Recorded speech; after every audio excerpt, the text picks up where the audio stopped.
Welcome to this Hartford Showcase Sports event on Hartford TV. I'm Don Morrison. Today we are at Joppatown High School. It's a doubleheader between the Joppatown Mariners and the Edgewood Rams, a makeup for a game postponed earlier in the year, and then the regularly scheduled game here this afternoon on a perfect weather day, maybe in the low 60s, a bit of a wind, but not much. Nice sunshine, nice break from what we've had so far this year. Looking forward to what should be a good game between two teams that desperately need a win. Edgewood is 1-12 on the year, their only win against Hartford Christian, but that's one more win than Joppatown has. The Mariners are 0-8. One of those years where both teams have suffered injuries. They've had problems with kids not being eligible to play. The weather, of course, not has helped, and so a lot of things have gone on both teams that have made them not as successful as they would like to be. Greg Rodenbaugh, the veteran coach at Edgewood, talking to him before the ball game, he said, "Hey, it is what it is. The year has been one that you would like to forget, but one that you hope to finish on a good note."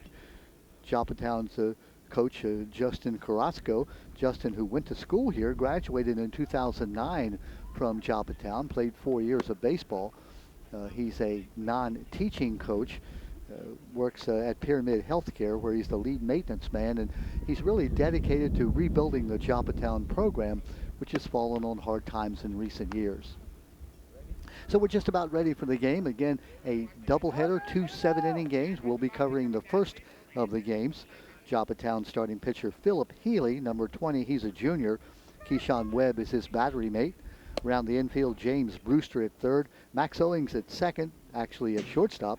Aiden Brewster is a sophomore. He's at second base, the brother of James Brewster, the third baseman. Cameron Tressler is at first base, a sophomore. Around the outfield is Ian Newman, Daniel Rose, and Colin Scott. We're just about ready to go as leadoff hitter Andrew Mathias steps in. Mathias with a double, a homer, 7 RBIs, 10 runs scored. 14 stolen bases is the catcher, Matthias, who takes ball one outside. We're underway here at Joppatown. Plate umpire Joe Gimbrone, Larry Shepard on the bases. Strike on the outside corner. We're even at 1-1. Andrew Matthias, the junior catcher. Andrew pressed into duty as a pitcher from time to time. In fact, he owns the one win that Edgewood has against Hartford Christian. Unusual to see a catcher doubling as a pitcher, but that's what's happening at Edgewood these days. 2 balls and a strike. Just underway, top of the first inning. 7-inning game. Line shot. Going to be foul ball down that right field line. 1 ball, or 2 balls and 2 strikes is the count. Infield straight up. In fact, they're playing a little bit to slap the ball toward the right side. Aiden Brewster, the second baseman, sophomore, a little bit over toward the first base side. Phillip Healey, don't have any information on his record this year. Ground ball shortstop, moving on it is Owens. Fields it, throws to first base, and he's going to be safe at first base as he beats it out. Infield base hit by Matthias. Normally you don't expect catchers to be running that well, but Matthias really got down the line pretty quickly. He'll be on at first base with nobody out. Bringing up Gabe Zell. That ground ball with the grass the way it is, it's kind of high. You've got to really charge it, get to it quickly if you hope to have a chance. Zell, as you can see, a left-handed hitter. Nice lead over at first base by Matthias. Takes the first one. Fastball right in the middle of the plate. Healey has that 3/4 delivery, not straight overhand. Checking one at first base as Tressler puts the tag on him. Back safely, Matthias.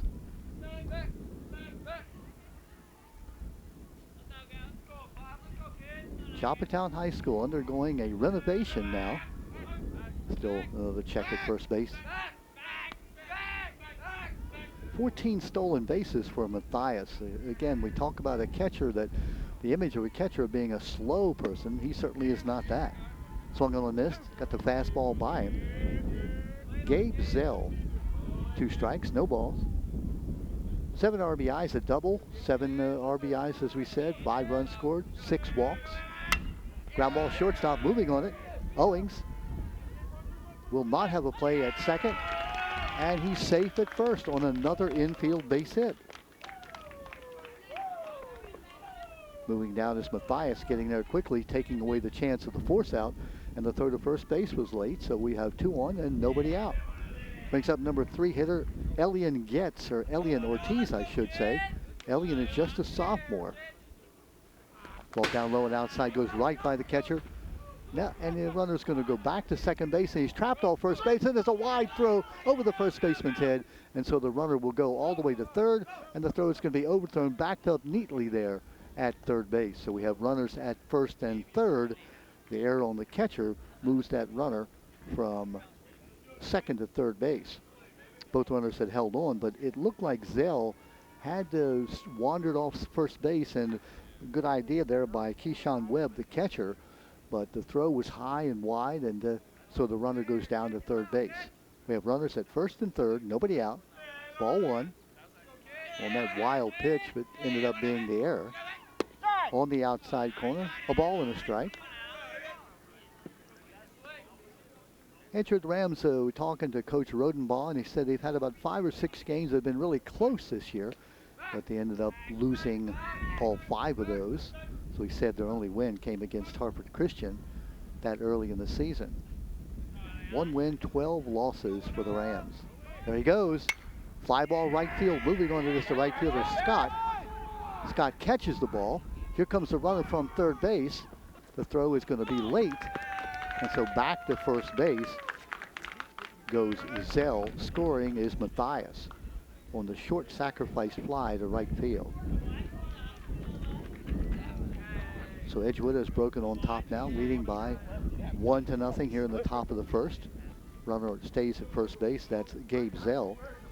You may have noticed that Elian stumbled coming out of the box, and so he never really made it to first base. Cleanup hitter now, Andrew Salisbury.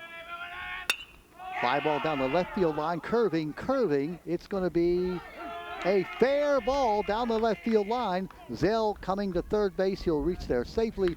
Going in with an opposite field double is Andrew Salisbury.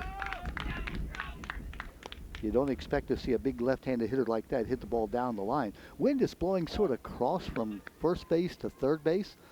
We thought maybe that would carry that ball foul, but it did not. Zell on at third base. On at second base, Andrew Salisbury. Now the pitcher, Sam Nicer, at the bat. Sam, a senior, takes on the outside corner. 1 out. Runners at second and third. 1 run in for Edgewood. Got 3 base hits so far and 1 error against Joppatown. Down low and outside, not scooped by Webb. Keyshawn Webb, a senior. Phillip Healey, the pitcher, looking for an out here, looking for the strikeout. That's what he would like. Ground ball right at the plate. It's going to hit and stay foul. Happy you could be with us here on the Hartford TV Showcase Sports event. 1-2. So we set a doubleheader of this first game, a makeup of the game that was postponed earlier in the year, and then they'll play a second full 7-inning game after this game is over. You may hear some excitement nearby. We'll tell you about that in just a moment. Oh, great stop. Diving stop by Keyshawn Webb. Now the backstop here is pretty close. It's only about maybe 15 feet away from home plate, so it's a little, speculative whether Zell would have tried to score from third base.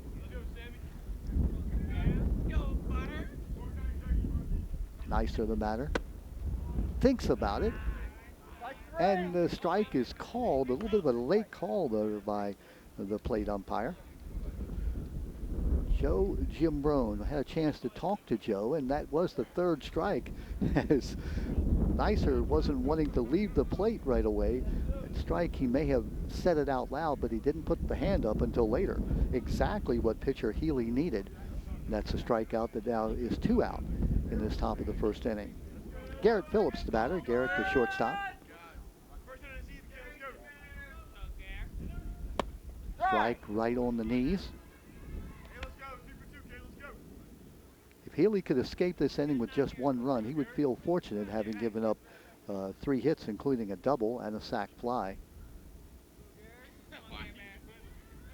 Edgewood Rams with that 1-0 lead right now. Outside. Impressed with the work of Keyshawn Webb, other than that overthrow at first base. Looks like he didn't have his feet set when he was trying to get Zell going back to first base. Might have had he made a good throw. Strike on the outside corner. 2 strikes. 1 ball, 2 strikes. 2 out. Runners at second and third. Garrett Phillips, the senior shortstop at the bat. Curveball, and he gets him. Big pitch by Healey. So in that inning, the Rams do score 1 run. They get 3 base hits. There was 1 error, and there are 2 big runners left on base. We played a half inning.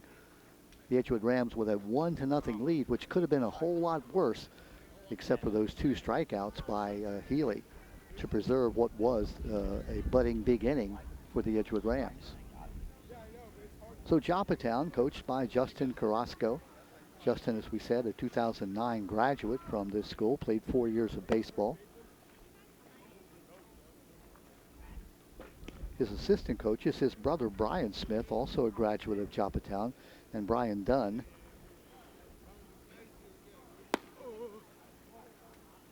For Coach Rodenbaugh of Edgewood, Carter Polson works at Edgewood Middle School as a phys ed teacher, and Richard Neisser, who is the father of Sam Neisser, the pitcher for the Edgewood Rams.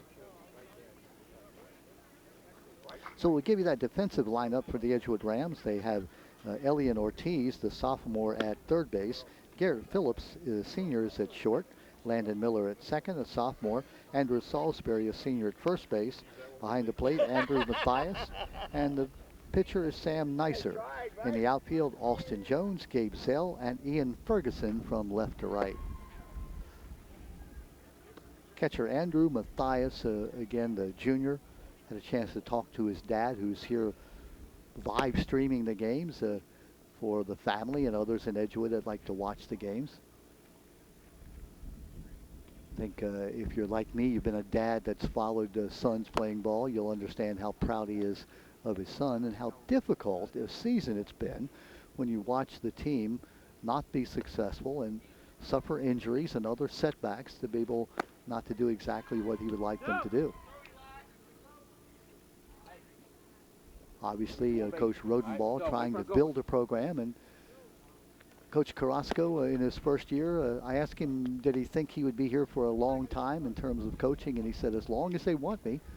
Being an outsider, being not teaching at Joppatown, he's open to the discretion of the leadership in terms of being hired back, but certainly he's dedicated to making a go and bringing Joppatown back. So here we go now. Joppatown at the bat, trailing by 1-0. They'll send up Ian Newman, their sophomore left fielder. Ian, a .250 hitter. Sam Neisser, the pitcher. On that outside corner for a strike. Spelled N-E-I-S-S-E-R, pronounced Neisser, Sam Neisser. Andrew Mathias, the catcher, a 1-strike count. Ground ball second base, moving on to this Miller. Miller with a nice scoop in the throw to first base for the out. 4-3 on the second pitch of the ball game. They'll bring up Max Owens. Max is the sophomore shortstop for Joppatown. Max, a .211 hitter.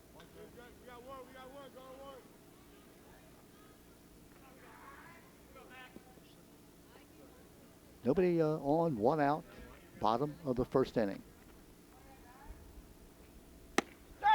And he knows we're playing at Joppatown. Edgewood is the home team, and that's because this is the rainout, makeup of the rainout game, where Edgewood was the host team back early in the season.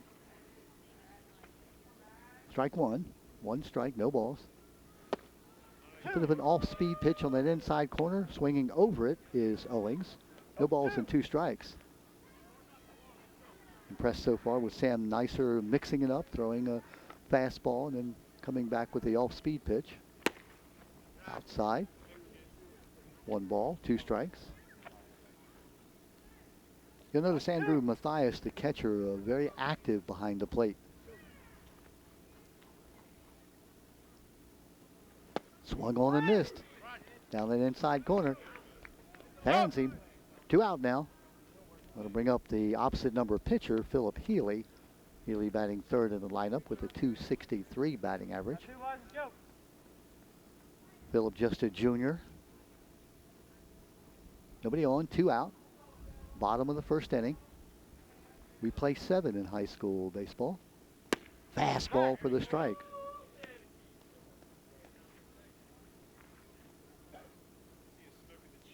Nicer, not a big kid, but he does throw the ball with some steam on it. Low. A little bit low. 1-1. 1 ball, 1 strike.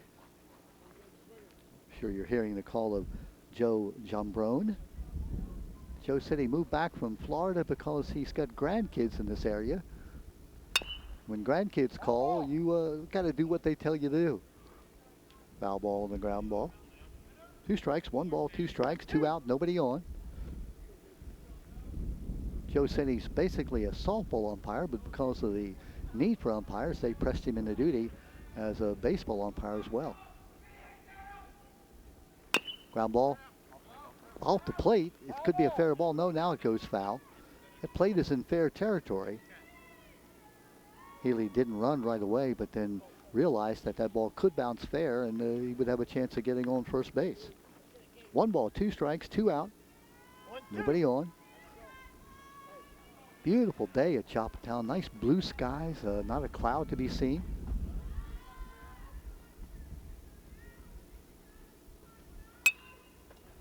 Fouled. Up.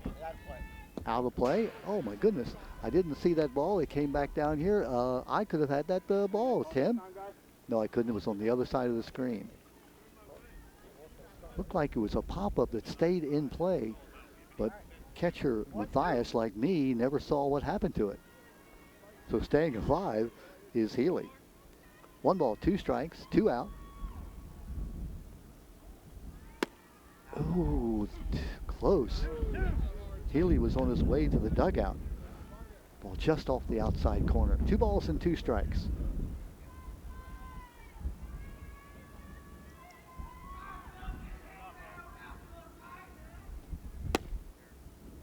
Same pitch. 3 balls and 2 strikes. That's a great eye by Healey taking that pitch. We always talk about being too close to take because you never know what the umpire's strike zone is, especially early in the ball game. 3 balls, 2 strikes. Up high, ball 4. So he comes back, does Healey from a 1-2 count to draw the walk. Joppatown runner on first base is Phillip Healey. Now in high school baseball or softball, you're entitled to have a courtesy runner for Healey, but he's going to stay in as a runner at first base. Bring up Keyshawn Webb, the catcher, cleanup hitter, batting .260 for Joppatown. Bunt, fouled, and it comes back to the screen. You can see Andrew Mathias with his hands up saying, you know, where is it? Strange play there by the cleanup hitter Webb, bunting with 2 outs, but he noticed at third base Healey and Ortiz playing back. Now Ortiz has moved up a step or 2. His coach said, "Hey, if he's going to bunt, let's let the cleanup hitter put the ball down." Haven't seen a cleanup hitter bunting for a hit often. Hits down that first base line. It's going to roll foul as Healey comes over and I should say Nicer comes over and picks the ball up in foul territory. That ball hit right off the plate, was fair for about 20 feet, and then finally drifted foul. Good job by Nicer to come over and make sure he got to it. Nice sportsmanship by Andrew Mathias, the catcher, going over to pick up the bat and handing it to his counterpart, Keyshawn Webb. Guess he realizes how difficult it is to be a catcher. Oh, outside corner, strike 3. That's the same pitch we saw to Healey that was called a ball. This time it's called a strike, and the final out is recorded. No runs, no hits, no errors, and 1 runner's left on base. We've played 1 full inning of play. It's the Edgewood Rams leading by 1-0 over Joppatown. It's been a great week of sports here on TV for Harford TV. We saw that great softball game on Monday where Madison Knight, the extraordinary pitcher for Patterson Mill, shut out Northeast. And then yesterday, the game we did in Bel Air was a classic. It was senior day at Bel Air. It went 7 innings into the bottom of the 7th inning with no score. John Carroll and Bel Air, 2 teams that never get to play each other because they're in different conferences, but they were playing a game for the first time since 2019. It went into, as we said, the bottom of the 7th, 2 out, nobody on. We thought for sure we were going to see extra innings. They get a runner on first base on a single. Trejak was the young lady who got the single. And then a single up the middle, and Trejak did not stop. Tara Trejak, her name. Hit second base, went to third, and overthrew at third base, and she came in to score on a 2-base throwing error. A walk-off 2-base throwing error that gave Bel Air the win over their arch rivals, at least in proximity, the John Carroll Patriots, in a 1-0 game.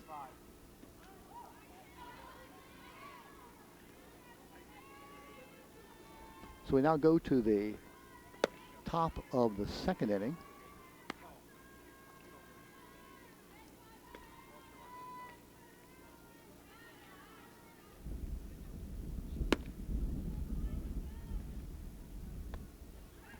Edgewood will send up Austin Jones, Landon Miller, and Ian Ferguson.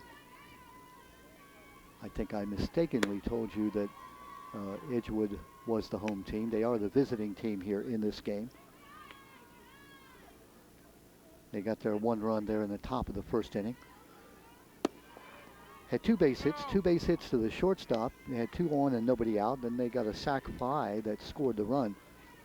And then the double by Andrew Salsberg that put runners at 2nd and 3rd. But then 2 strikeouts by the pitcher, Phillip Healey, kept the game at 1-0. So now we go to the top of the 2nd inning. Austin Jones, Landon Miller, Ian Ferguson, the 7, 8, and 9 batters for Edgewood. Austin Jones, a senior left fielder. Austin batting .292. He's got 3 doubles, 4 RBIs, 5 runs scored. Been hit by a pitch twice this year. Phillip Healey. Inside corner, fouled back. Strike 1.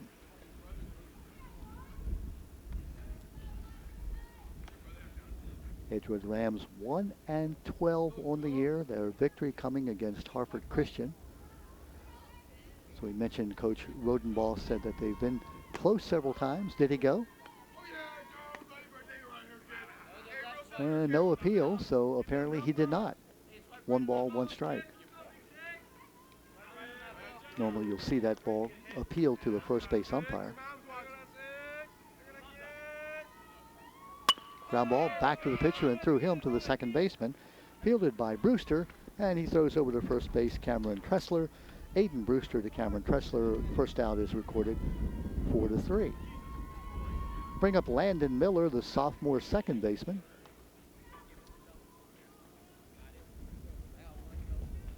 Aiden Brewster, a sophomore. He's the younger brother of James Brewster, who plays third base for Joppatown. Swung on and missed a big swing. Swinging out of his shoes was Landon Miller. Landon had ideas of parking the ball over the outfield fence, which is a good distance away, by the way. Ground ball to third base, moving on is Brewster. Gets the big hop, throw to first base, and he gets the out. Good job by James Brewster, laying back on getting the good hop. Made a nice throw to first base, so 2 up and 2 down. That one 5-3. Brings up Ian Ferguson, the right fielder. Ian, the number 9 hitter in the lineup.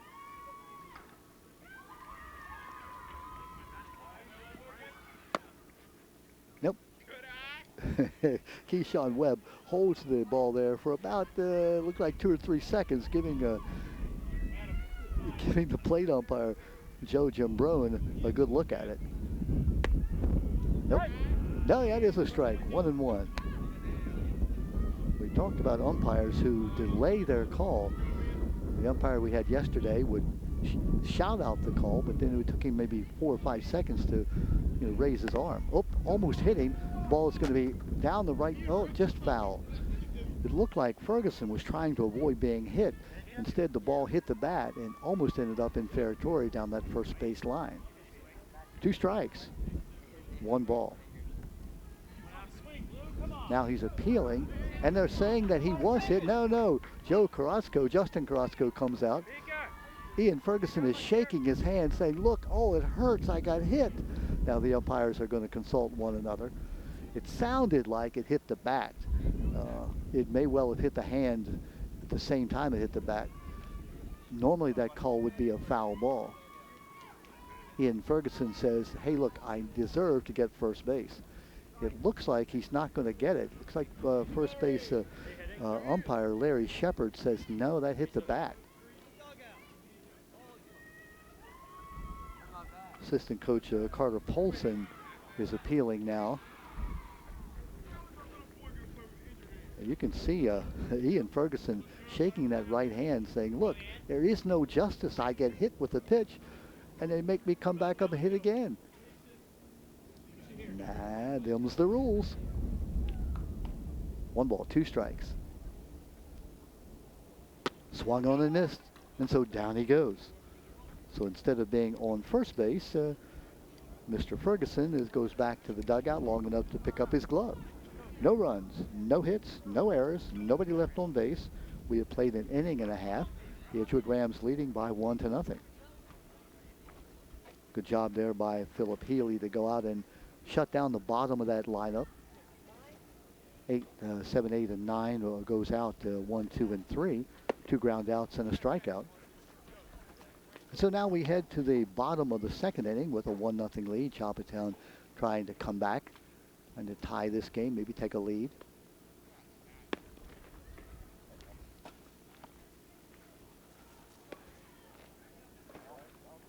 Ian Ferguson trotting out to his position in right field. Ian still favoring that right hand that I think it probably did hit him on the hand and the bat at the same time. Umpires got together and they said, no, that's a foul ball because it did hit the bat. So all that poor Ian gets out of it is a bruise on his right hand and then a strikeout. So good to be doing baseball in good weather. We've had such, I don't want to say lousy weather, but yeah, we've had lousy weather this spring if you're looking for outdoor sporting events. A nice arm there by Andrew Matthias, the catcher for Edgewood. Andrew Jr. on this team, one of the leaders. Talking to his dad about how happy his son is to be playing baseball, even on a losing team. Baseball is a passion of Mr. Andrew Matthias. Coming up now, the 5th hitter in the lineup for Joppatown. It's Carmen Tressler. Carmen is sophomore. Inside pitch fouled off. And here's a, let's say, I don't want to say a trivia, but it's kind of a unusual event. You've got a left-handed thrower, who is Carmen Tressler, batting right-handed. We talk about that. Ricky Henderson, of course, probably the greatest left-handed thrower, right-handed hitter in Major League history, but you almost never see that. Ground ball, second base, moving on to this Miller. Miller with the pickup in the third of first, and he gets him by a half step. Good job by Andrew Salisbury to maintain that base. So the out is recorded, 4-3. I'm not sure why, but you'll very seldom see a left-handed thrower being a right-handed batter. See a lot of right-handed throwers being left-handed batters, but not the opposite. Colin Scott now. Colin is sophomore, right fielder. Colin a .214 batter. Strike on the outside corner. By the way, we missed giving you Tressler's batting average, Carmen Tressler, a .571 hitter for Joppatown, batting in the 5th spot. Ground ball shortstop, gets by the pitcher. This could be trouble. Phillips throws to first, and he gets him. What a play by Garrett Phillips, coming in, fielding the ball on the run and throwing it in one motion, getting him by a half step at first base. Put a star beside that one. Great play by shortstop Garrett Phillips. We mentioned the grass is thick here at Joppatown, and anything hit slowly, you're going to have to charge. Phillips is playing sort of midway of the shortstop position on the skin. Aiden Brewster, the sophomore now. Strike on the outside corner. Aiden, a 200 batter. Joppatown looking for its first win of the season. They are 0-8 on the year. On that outside corner.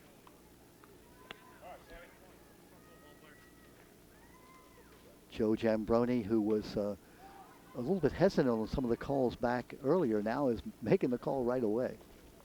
Pop up, coming back over our heads. Count remains at 0-2.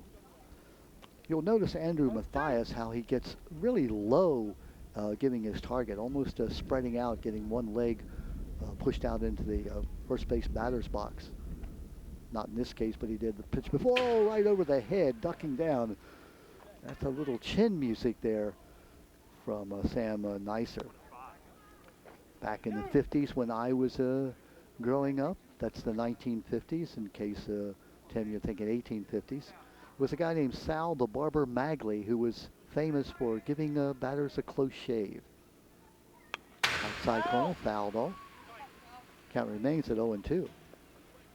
Yeah, Sal the Barber Magley, you did not dig in against Sal, because you could rest assured the ball would be coming what they call chin music. Bob Gibson, the great St. Louis Cardinal pitcher, notorious for brushing batters back. Ground ball back to the pitcher, fielded neatly by Neisser. Throw to first base, and so the out is recorded. 1, 2, 3.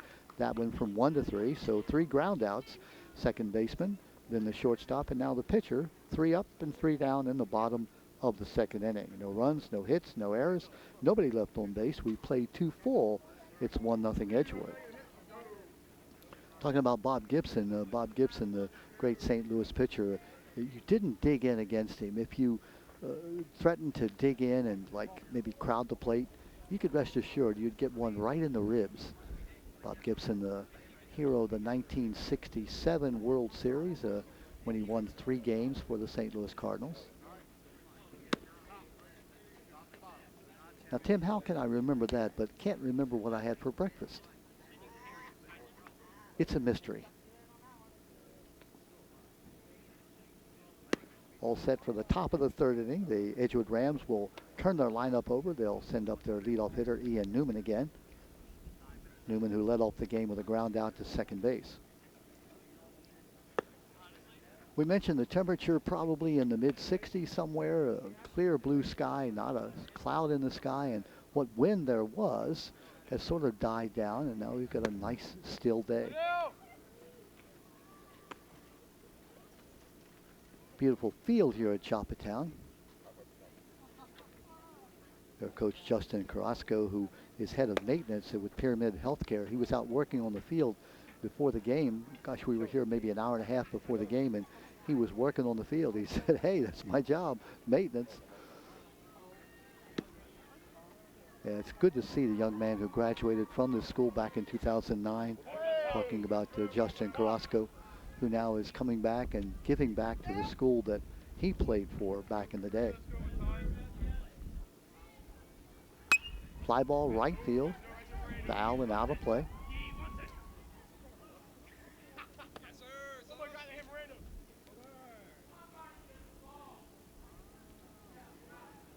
I think I gave you the wrong player for Edgewood. Nope, you're right. This is Andrew Matthias. Matthias, who is the leadoff hitter. I had not switched my scorecard over. I'm sorry. Andrew Matthias, who scored the only run of the game, he got on that ground ball to shortstop that he beat out. got all the way to third base on an error to the catcher on an attempted pickoff at first against the second hitter, Gabe Zell, and then scored on a sac fly.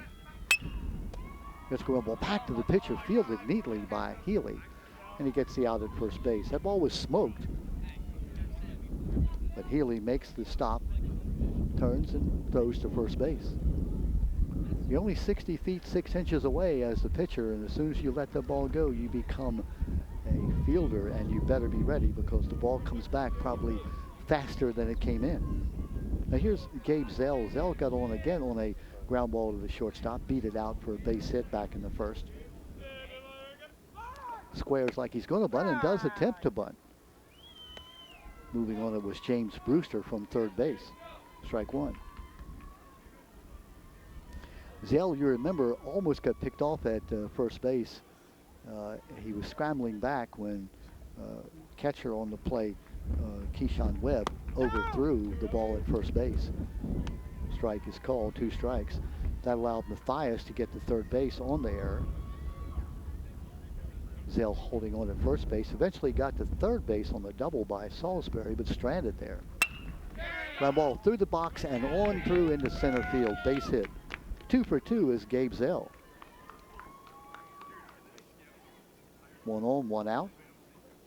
Zell had a double and 5 runs scored, 6 walks on the year coming in. Bring up the number 3 hitter, Elian Ortiz, the sophomore number 3 batter, third baseman. Hit that sac fly and got the RBI, the only run of the game so far, back in the top of the first. A .296 hitter, a double.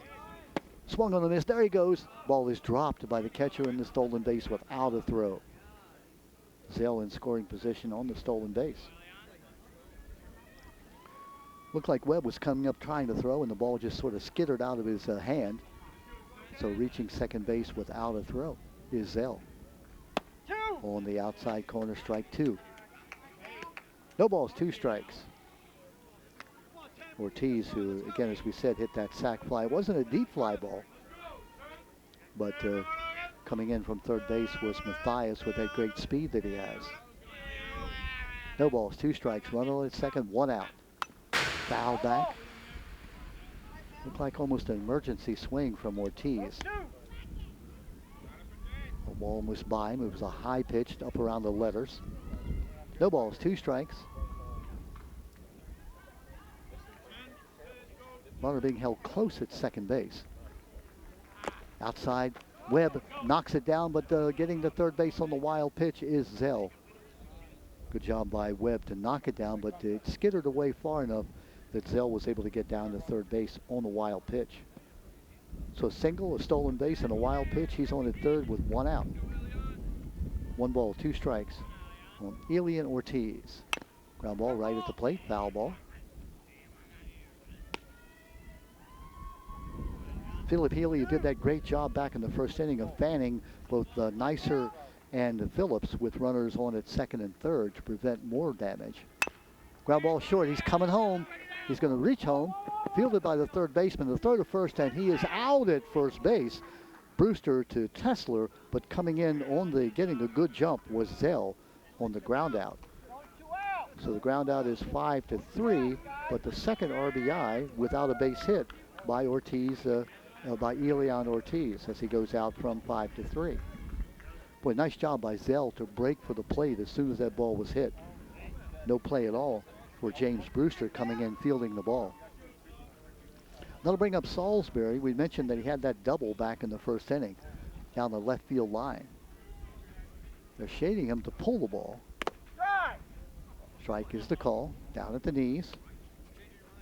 Nobody on base now. The run has scored.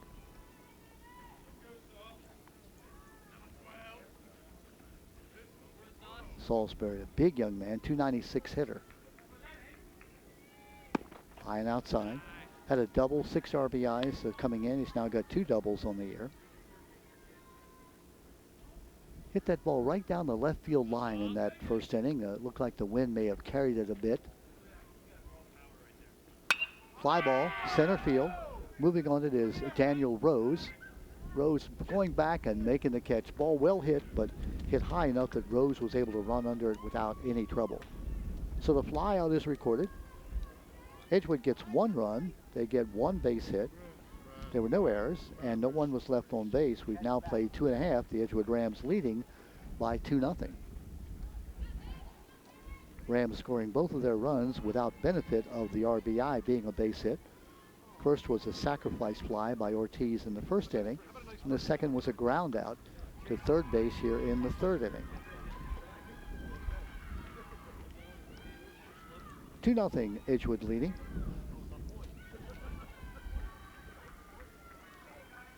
Talked to both coaches about their teams and about their struggles this year.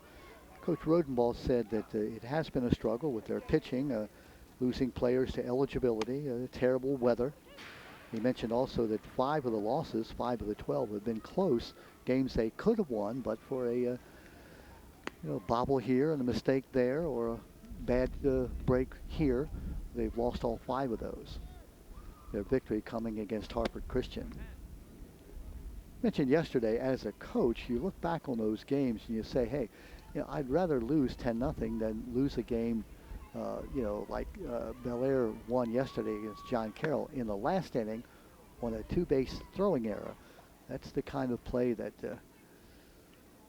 you as a coach look back and just think about what happened in the different plays in the game that you could have won it.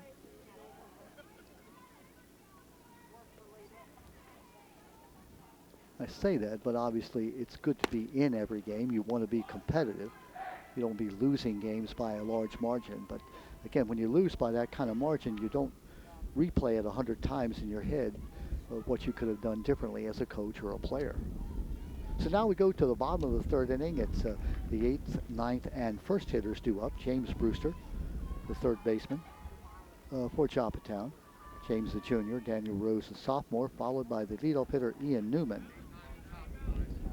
James Brewster, a 210 hitter on the year. Pitcher Sam Neisser.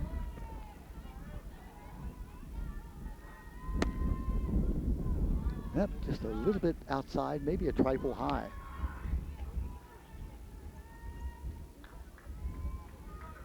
Joe Giambroni gives it a long look and said, no, that ball was not in the strike zone. This one, taking it off, took a little bit off the pitch and gets the call. 1 ball, 1 strike.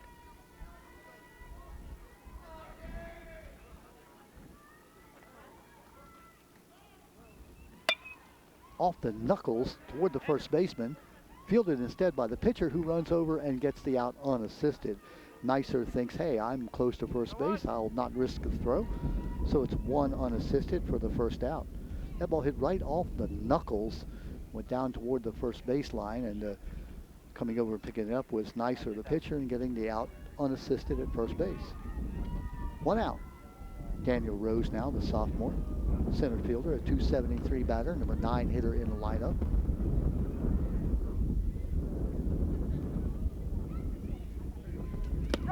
Outside corner.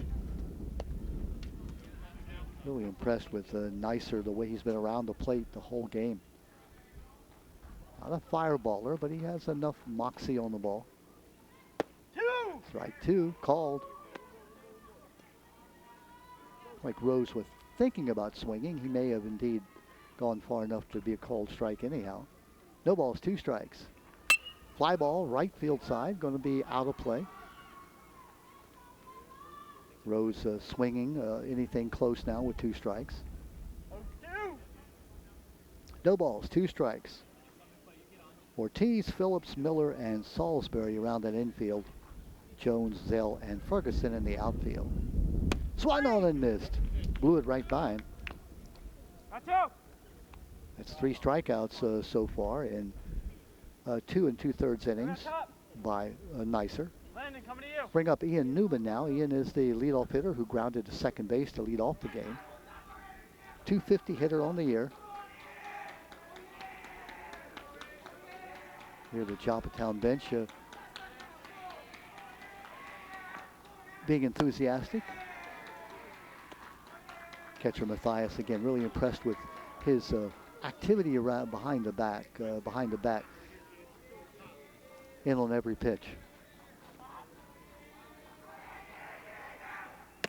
Strike, 1-1. We mentioned the noise you may be hearing not at this ball game. The adjacent softball field, Edgewood and Joppatown, are playing a similar doubleheader from an earlier postponed game. Ground ball second base, moving is Miller. Miller bobbles, picks it, throws to first, and gets the out. So twice Newman's been up, and twice he's grounded out to Landon Miller. 3 up and 3 down in the bottom of the third inning for Joppatown. No runs, no hits, no errors, and nobody left on base. We have played 3 full now with a 2-0 lead by Edgewood.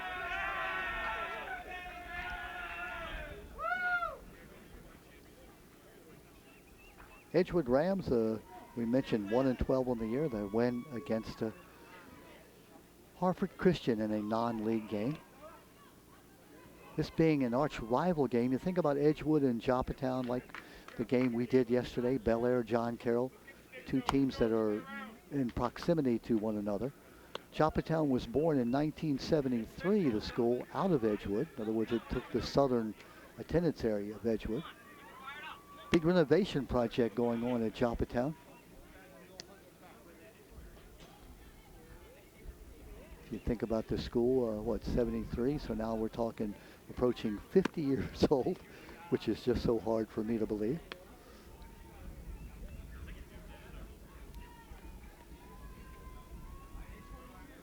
Go back to the days of Dan Gaughan when Dan was the coach here at Joppatown, where they won a state title in baseball. Joppatown has had football state championship, in fact 2 of them. They've had 2 basketball championships. So they've had some success, but hard to maintain with a small student body. You're talking about, the 1A school, Joppatown. It's just hard to get enough players coming out to field competitive teams all the time. Sam Nicer, will be leading off for Edgewood. Ground ball shortstop. Moving on it is Owens. The throw to first base. Dug out of the dirt. No. Goes by the first baseman. So the error on the throw to the shortstop Owens allows Nicer to get on first base. Owens realized he had to get rid of the ball quickly, and he did. Threw it low, and it looked like Carmen Tressler was going to be able to dig it out. He was not able to. So reaching first base safely is Nicer. Bringing up Garrett Phillips. Garrett, who fanned back in the first inning. Nicer also struck out. Remember, they came up with runners at second and third. Talking about Nicer and Phillips, and they both struck out.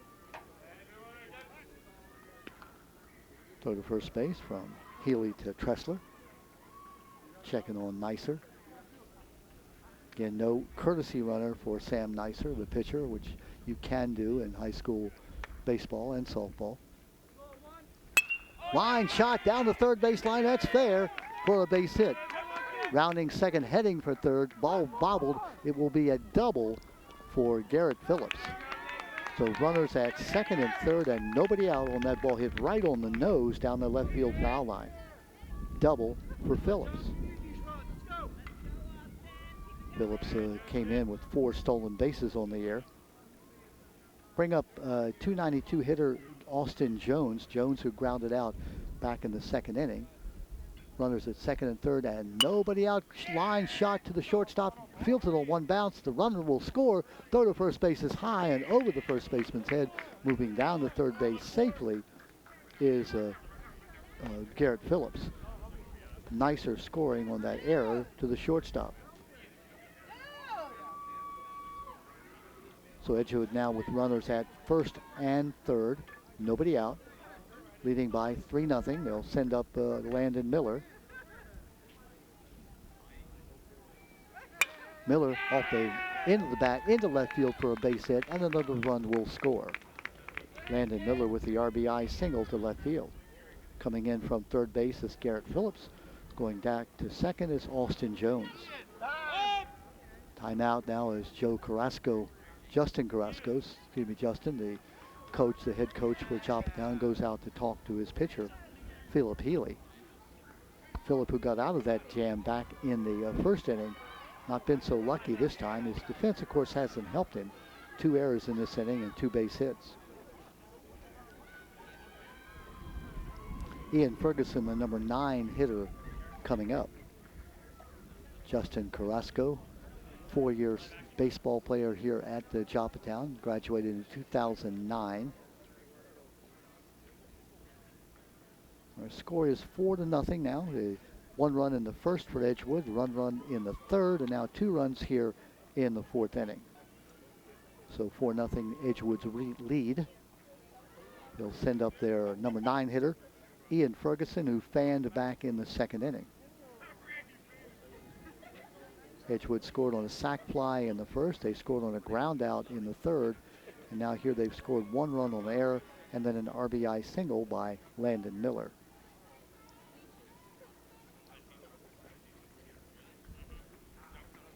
Looks like we're seeing a pitching change. Owens, the shortstop, is going to be coming in to pitch. So that'll be it for Phillip Healey, the starting pitcher for Joppatown. Owens will be coming in from shortstop. Not sure where Phillip Healey will be going. Looking to see if number 20 is still on the field.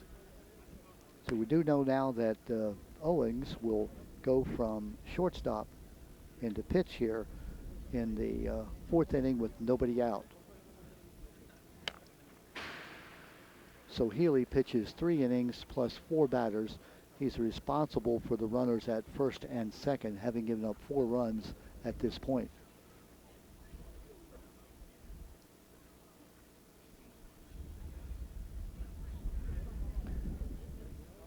Seemed to come apart a little bit here for Healey in the 4th inning. And again, the 2 errors, one a throwing error against the shortstop. In fact, there's 2 throwing errors.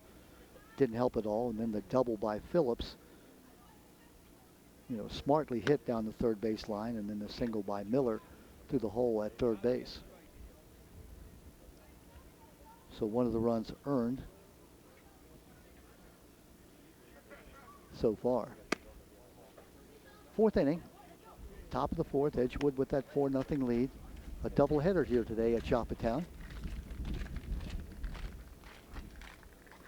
Looks like the first softball game is over. Not sure who won that one adjacent to us here, but they'll play a second softball game. Here's Ian Ferguson now, up with runners at first and second and nobody out.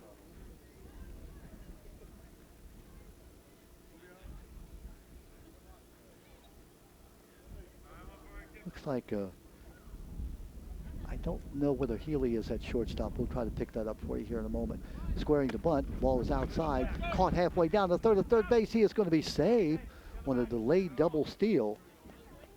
Ferguson squared as if to bunt. The ball was outside. Catcher Webb able to backhand the ball, threw the ball to third base, but late. So now we have runners at second and third. Still nobody out. 1 ball. Cole Ferguson thought he got hit back in the 1st inning or 2nd inning. Swung on and missed. Ball hit right off the bat and the handle of the bat. The umpire said no, it was a foul ball, and he came back to strike out. He'd like to get a little bit of revenge here if he could. 2nd and 3rd, nobody out, infield in, looking to cut off that run. Strike 2. Ferguson does not agree. He walks away from the plate, shaking his head. 1 ball, 2 strikes. Ian has not been happy with umpire's decision so far today. Up high, 2 balls and 2 strikes. New pitcher Max Owens coming in from shortstop.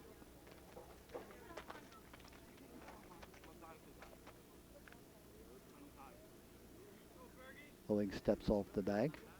I'll turn and ask who won the game. Not us. The Joppatown.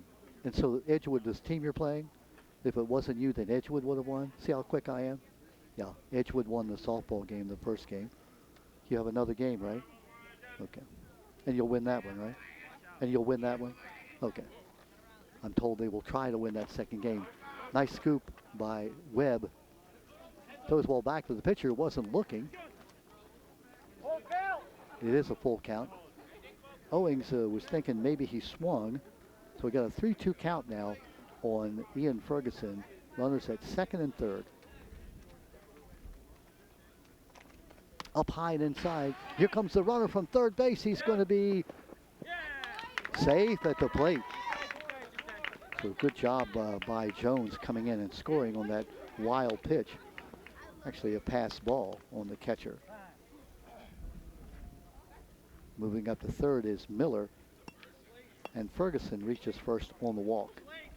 Good job by Ferguson he was down on the count 1-2, worked the walk. So he's on now at first. Runner on at third is Miller, who goes there on that wild pitch as well. Pass ball, excuse me. Now to bring up the leadoff hitter. This is Mathias, who's batting now for the third time in 4 innings. He's 1 for 2, grounded out to the pitcher last time up. Outside, runner goes down to second base without a throw. They call that defensive indifference. I'm going to give him a stolen base. Ian deserves it after getting that ball off his fingers and not getting for it something in it back in the second inning. Up high, ball 2. 2 balls, no strikes. Mathias scored the first run of the ball game, reaching on an infield hit back in the first. Scored on a fly ball. It hits him. Yep. Mathias turned around, looked at the umpire, and the umpire said, yep, take your base, hit by the pitch. Time. That'll load the bases. Holding on at second is Ferguson. Landon Miller holding on at third. So 3 runs have scored here in this top of the 4th inning. 5-0. Justin Carrasco coming out to talk to his catcher. Not sure what that's all about.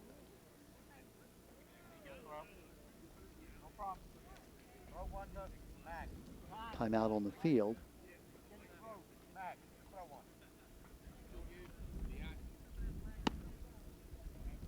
Not sure if there's an injury situation or not, whether it looks like the catcher is the one they're concerned about. Catcher Keyshawn Webb. He seems to be okay. Justin Carrasco doing a nice job coming out and making sure that his catcher is okay. And by the way, I can confirm Phillip Healey, I'm sorry, has gone to shortstop. So the change was Owens coming into pitch and Healey going to shortstop. If you're scoring at home, and hopefully you are. They'll bring up number 2 hitter, Gabe Zell. Zell swings and misses.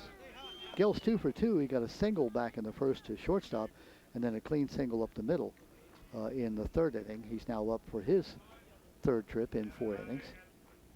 7 RBIs on the year. Outside. Ball and a strike.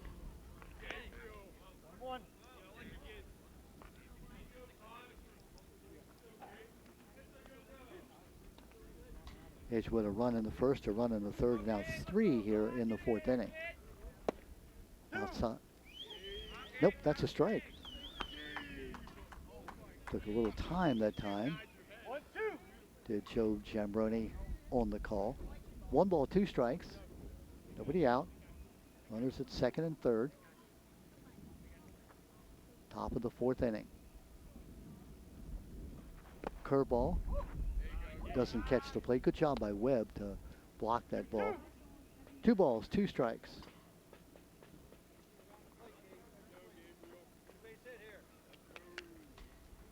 Yep, bases loaded. I think I said first and third. That walk loaded the bases. 3 balls and 2 strikes, and now there is no place to put this young man. Justin Carrasco coming out, the coach, the head coach for Joppatown, talking to Joe Jambroni, the plate umpire. I'm not sure what the discussion is about. Bases loaded. 3-2 count. Needs to throw a strike here. Does pitcher Max Owens. Foul ball. Good job by Zell right on that fastball. Owens came in 2 batters ago. He allowed the first runner to get on, Ferguson, on a walk, and then hit the second batter, Andrew Matthias. And now he's got a 3-2 count with the bases loaded. Swung on and missed. Big strikeout. Boy, did Owens and the Joppatown Mariners need that. So 1 out now. Runners at the bases all full, first, second, and third. Elian Ortiz, the sophomore, hit that sac fly in the first inning to get the first RBI and got the second RBI on a ground out in the third inning. 0 for 1 officially with 2 RBIs. Curveball swung on and missed. 1 strike. Well, here's where Joppatown needs to get off the field and keep this game within reasonable distance at 5-0. Swung on a miss, strike 2. Remember, Owens came in from shortstop, so he hadn't had a chance to warm up. Now it appears like that he's finally getting in the groove.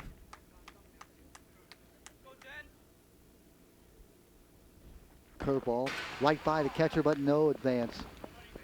Webb making a sliding. I'm not sure he intended to slide, but ended up on his backside. Good job by Webb to get back to the backstop. We told you the backstop's only maybe 15 feet behind home plate, so there's not a lot of room.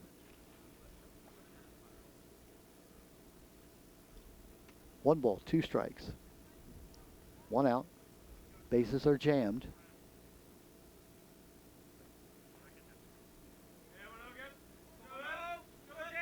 Swung on and missed. 2 big strikeouts by Owens. And now that brings up Andrew Salisbury. Salisbury, who hit that double in the first inning and flew out deep to center field last time up. Big left-handed batter, batting .296 with a double and 6 RBIs. Got 2 doubles now, counting the one he got today. Double down the left field line in the first inning. Big part of the ball game. Bases loaded, 2 outs. Joppatown looking to minimize the damage. Salisbury, the number 9 hitter, coming up in this inning. Curveball for the strike. Ball dropped in neatly by Owens.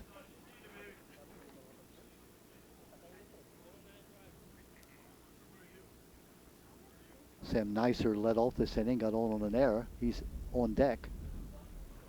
Oh, he hits him. Hits right on the backside, and that is an RBI. Unfortunate break, obviously no intention there, but it does bring in the run from third base as Miller scores. Ferguson goes up to third, Matthias to second, and on at first on the hit batsman is Salisbury, who gets an RBI kind of the hard way. And that'll bring up Nicer, who began this inning reaching on an error and scored 2 batters later.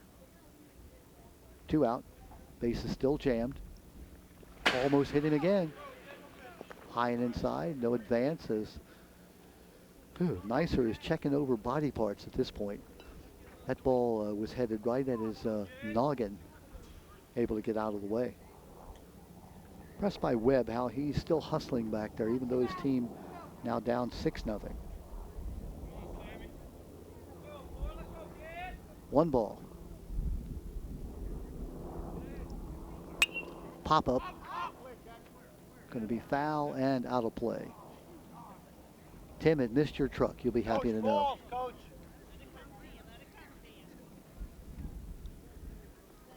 1-1. 1 ball, 1 strike. Nicer up for the 3rd time. 2nd time in this inning alone. In the top of the 4th. Up high and outside. 2 balls, 1 strike. Sam Nicer, 5 runs on the year, 7 stolen bases. He's the pitcher of record at this point. Owens steps off and says, let's run through those signs again. 2 balls, 1 strike, bases loaded. Up high, ball 3, 3 balls and a strike. It looked like Owens was going to be able to work his way out of this jam. He fanned two, Zell and Ortiz, then hit Salisbury. He had a 2-strike count on him and hit him right in the backside. Strike on that inside corner. So now we've got a 3-2 count that sets the runners free. 3-2, 2 outs. The runners will be running on this pitch. Anything hit in the outfield, it could be a merry-go-round for the Rams. Big pitch in the ball game. 3 balls, 2 strikes. Runners are off. Curveball, he swings and he misses. Knocked down by Webb. The throw to first base, and he's going to be safe at first base. And the runner scores from third. The runner scores from second. Unfortunate for Joppatown. The strike was in the dirt. Someone yelled, touch the plate, which would have been a force out. But in touching the plate, Webb lost concentration in throwing to first base, ended up throwing the ball wildly to first base. So the strikeout, but the error to the catcher, 2 runs scored. That means Ferguson scores from third and Mathias scores from second. We have runners now at first and third as Salisbury moved up there. Knocked down by the third baseman with long throw to first base, but he is safe and going down to third base safely. So we charge the error to the third baseman as another run scores. That is Salisbury scoring from third base. Moving all the way to third base is Nicer, and on at first base. On at first base safely is Phillips. Yeah, the 10-run rule is that the team behind by 10 runs, or he goes down to second base for the stolen base. So Phillips had hit that ground ball to third base. The question that folks are wondering about is that if you're down by 10 runs as a team behind, you have to bat 5 times. So we're now in the top of the 4th inning. Right off the knuckles, it's going to be a fair ball down the line. Now it goes foul. So that ball was squibbling fair then foul, and then finally it went foul. Ball was fair for half the distance, but then went foul. So Joppatown has scored 1, 2, 3, 4, 5, 6, 7 runs in this inning so far to lead now by 9-0. They have runners at second and third. Austin Jones, the batter. Hits him. Another hit batter. Jones made no effort to get out of the way, but you know, he's allowed to take his base, and so that's going to load the bases. Boy, a disastrous inning for Joppatown. Remember that pitcher Owens had fanned Zell and Ortiz and was 1 strike away from getting out of the inning. Looks like Justin Carrasco is coming out, and he's going to make another pitching change. Second pitching change in this inning.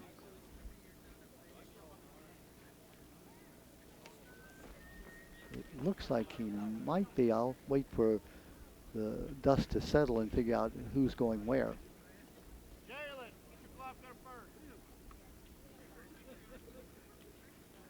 Nightmarish inning for Coach Justin Carrasco.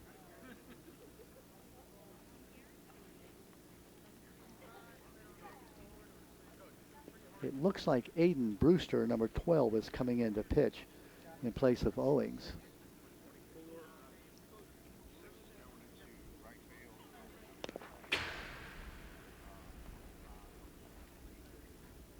Try to see if we can get these changes for you.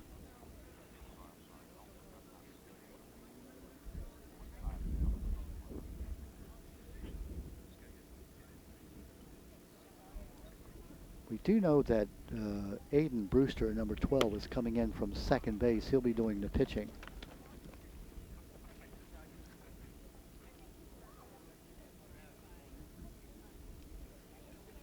Bases are loaded, so all 3 of those runners are the responsibility of Owens, Max Owens.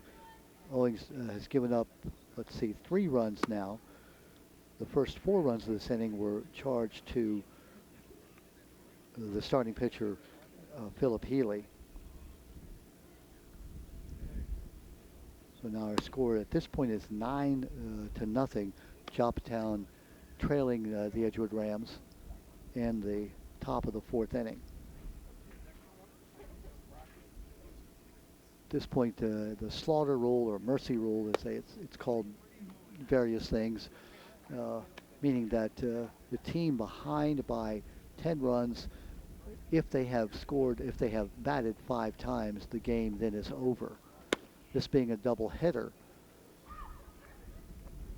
Edgewood Rams, with just 1 win on the year, Joppatown has not won a game all year, so the winner of this double header, if you will, if they can sweep the double header, will double the wins for Edgewood, of course, having just 1 win coming in.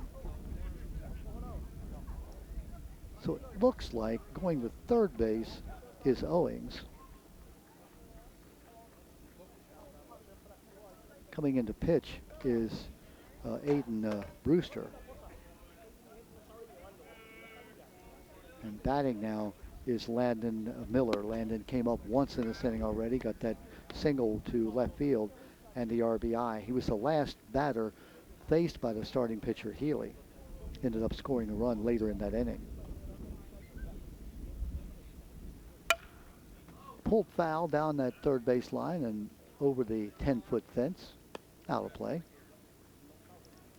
Beautiful facility here at Joppatown, surrounded by the forest on all sides.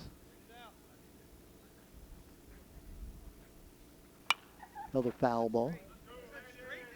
Landon Miller, number 8 hitter in the lineup, the sophomore second baseman for Edgewood. Now we have a problem because we're out of baseballs.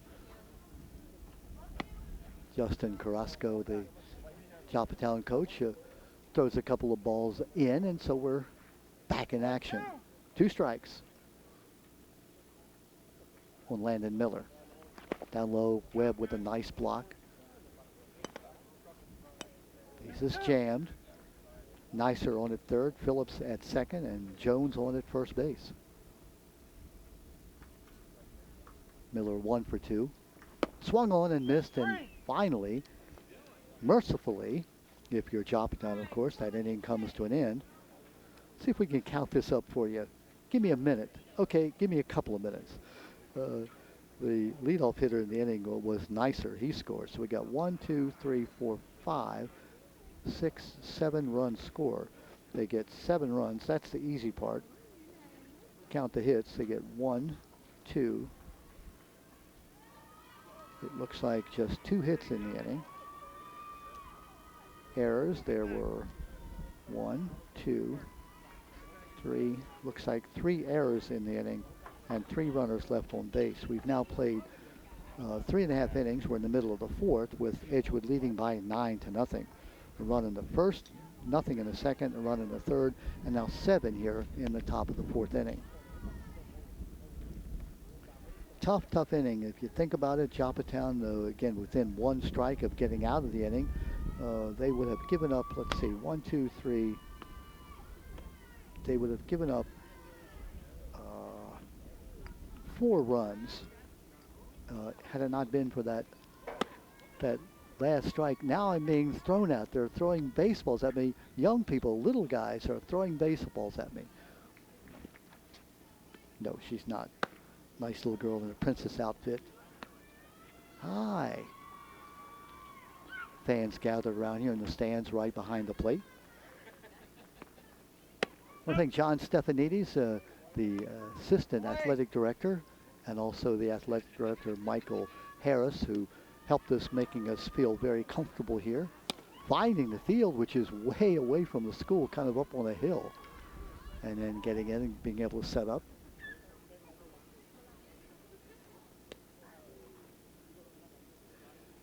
Now, the trivia question was just asked to me. The first game of baseball, 1876, was the first major league game. I was there. I covered that game. I was a young Cub reporter back in 18.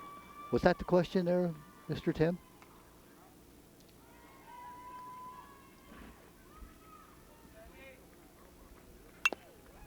(1845). That was the first recorded baseball game by the New York Knickerbockers.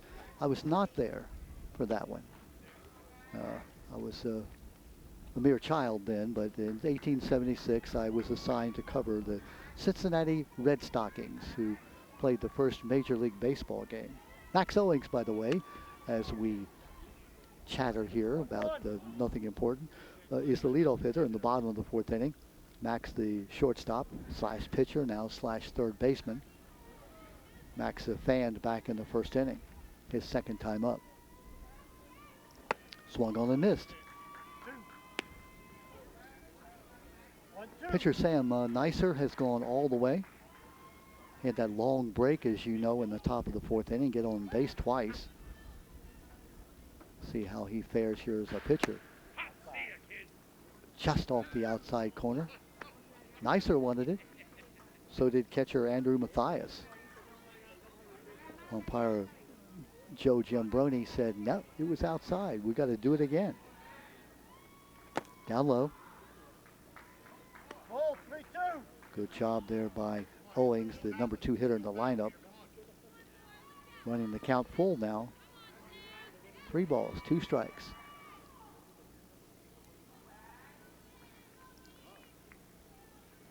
Swung on and missed. What? That's the 4th strikeout in the game for young Mr. Neisser. He's a senior, is Sam Neisser. Sam looking to pick up his first win of the year, Edgewood's second win, if they can hold on with that 9-0 lead. Phillip Healey now, the starting pitcher, who moved to shortstop last inning. Phillip deserved a better fate. He had limited Edgewood to a couple of runs and then 2 more there in that 4th inning. There's a shot, base hit into left field between the shortstop and the third baseman. That single to left, and that is the first hit of the ball game for the Joppatown Mariners. They had a base runner in the first on a walk. This is their second base runner. So the no-hitter is no more for Sam Neisser. Sorry, Sam. I knew that I would do that to you. Keyshawn Webb now, the cleanup hitter. Ground ball past the second baseman, handcuffed second baseman Landon Miller.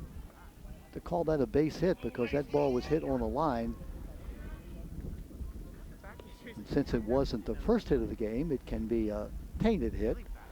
Ball hit, and Miller didn't know whether he should try to get it on the line or try to get it on the short hop. It went up going by him. So runners now on first and second and nobody out. Bringing up Cameron Tressler. Cameron, who grounded out to second base back in the second inning. Cameron, a .571 hitter. A tall young man. We mentioned a left-handed thrower and a right-handed hitter. Pop-up foul coming back my way and over our head. And Timmy, again, I can report your truck is safe.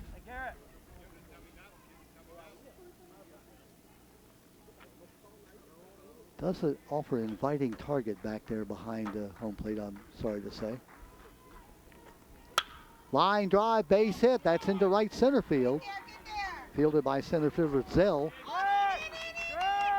Here comes the run coming home. The run will score, and the runner goes to third base. So coming in is Healey to score. And that breaks the scoreless scheme. Going all the way down to third base is Webb on the single by Tressler into right center field. So the RBI single puts runners at first and third now with only 1 out. Bringing up Colin Scott, Colin the right fielder. We talked about Sam Neisser being that long inning, sitting down and also running the bases. Another line drive, this time second baseman Miller has it on the hop and throws to first base for the out, but the run scores, allowing that run to score from third base. Wise decision. Right now you're looking for outs. Second run of the ball game scoring as Webb scores from third base. Moving down to third base is Tressler. So runner at third now and 2 out, bringing up Aiden Brewster. Brewster now the new pitcher for Joppatown. Ground ball third base. Moving on it is Ortiz. Bobbles it. Throws to first base. Throws it high and wide. And the run will score. And the runner going down to second base. The runner being Aiden Brewster. So the error by the third baseman allows the run to score. That's one where you just probably want to put it in your pocket and say, hey, I've got no chance. So 3 runs here. Joppatown answering those 7 runs that Edgewood scored in the top of the 4th inning. They've scored 3 of their own. This one coming on an error. Brings up James Brewster, the third baseman. Check it now we have a new player in the game. See if I have a number on this young man. Yeah, this is Jalen Hairston. He's a freshman, is Jalen Hairston. I know he doesn't look like a freshman, but it says here he is a freshman. Jaden Hairston. 2 strikes. Hairston pinch hitting here for James Brewster. Swung on and missed, and down he goes. The third out is recorded, but not before. Joppatown scores 3 runs. They get 3 runs on 3 base hits. There was 1 error, and there was a runner left on base. We've now played 4 full innings, 9-3. The Edgewood Rams leading by 6. Have to give a lot of credit to Joppatown. They were, facing that 9-0 score, 7 runs being scored in the top of the inning. They come back and score 3 runs of their own. 9-3 as we go down to the top of the 5th inning.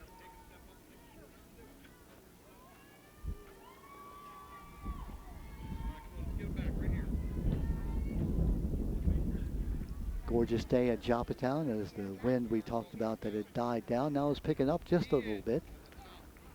No clouds in the sky, blue sky all around.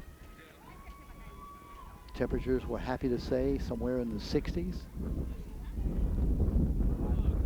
You can hear the wind whistling through our field mic. That the wind's been sort of sporadic. It was blowing early and then died down mid-game, and now it's picking up again. This is a doubleheader schedule. 7 full innings for both games. That would be 14 innings of play. We at Harper TV will cover the first game only. This is a makeup game of the earlier season game that was rained out at Edgewood, followed by the regulation game. Same time, the Edgewood Rams are playing Joppatown in softball in the field adjacent to us. I see now that Hairston has come in to play first base.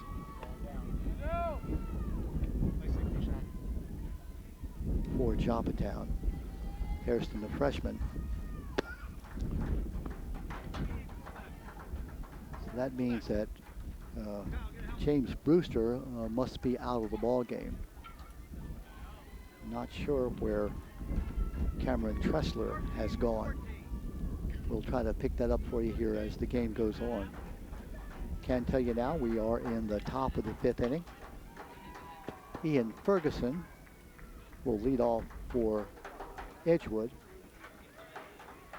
He had walked last time, stole a base, and scored.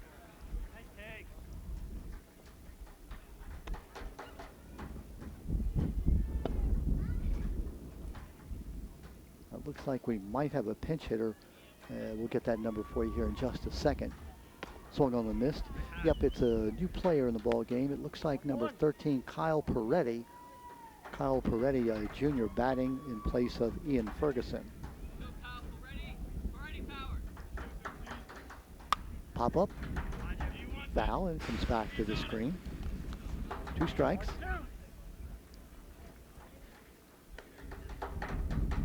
Kyle Peretti, a junior, number 13 for the Edgewood Rams. Pinch hitting here in the 5th inning. With his team up by 9-3. Aiden Brewster, the pitcher for Joppatown, the 3rd pitcher of the game for Joppatown. He came in and got out of the last inning, fanned Landon Miller. There's a ground ball to the shortstop, fielded, throw to first base, and the out is recorded. That shortstop is Healey. Healey, who was the starting pitcher, gets the out at first base. Nice job by Healey. Came in and fielded that ball on the run. He didn't let it play him. Now here is Andrew Mathias, the leadoff hitter. Andrew was hit by a pitch last time up and got an RBI on that hit by pitch. Ground ball, third base, foul. Singled in the first, scored a run. Grounded back to the pitcher in the third. Fourth inning hit by a pitch, and later scored in that inning. Andrew, the junior catcher, outstanding catcher, leader on this Edgewood team. Has a double, a home run, 7 RBIs, 10 runs scored, 5 walks 4 times, and now 5 times hit by a pitch during the year, with 14 stolen bases coming in. Ground ball, foul at third base. Coach Greg Rodenbaugh just says, I'll let it go. Discretion being the better part of valor. Greg, a special ed teacher at Edgewood High School, veteran coach, does a great job. Line shot foul down the right field line and out of play.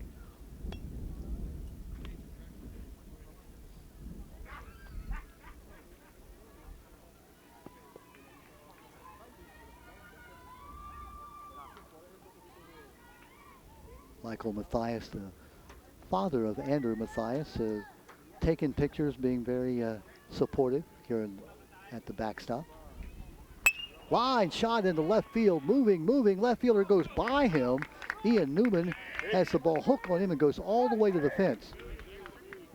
Turning second and holding on with the double is Andrew Mathias. So Mathias, his second hit of the ball game. That ball was hit right on the button. Newman came in, the ball just hooked and went right by him.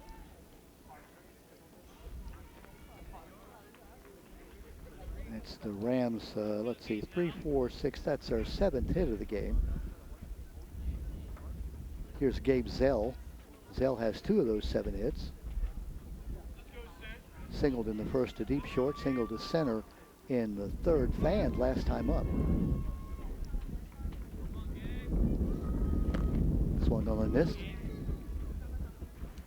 Gabe Zell, the junior center fielder, batting 7 RBIs, a double. 5 runs scored, 6 walks, and 4 stolen bases.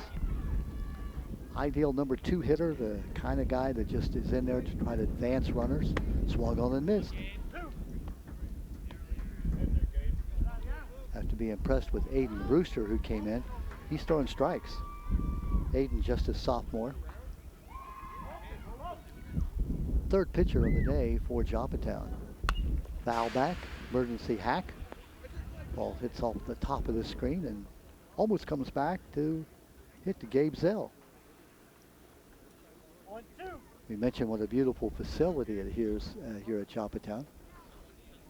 10-foot fence all the way around.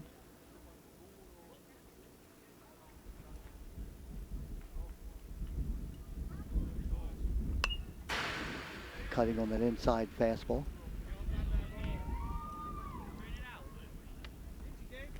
Zell wearing that number 5. Of course, Baltimore fans would think of Brooks Robinson. If you were Kansas City, you would think of a third baseman named George Brett.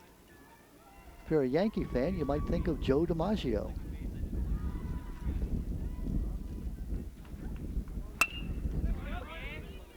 Ground ball to second.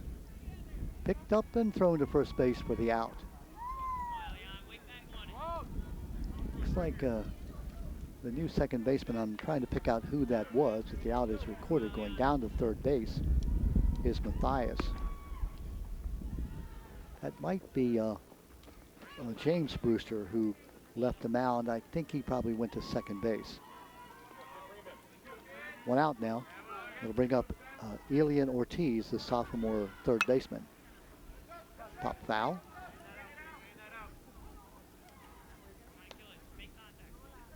Ortiz had that fly ball to right field that got in the first run of the ball game.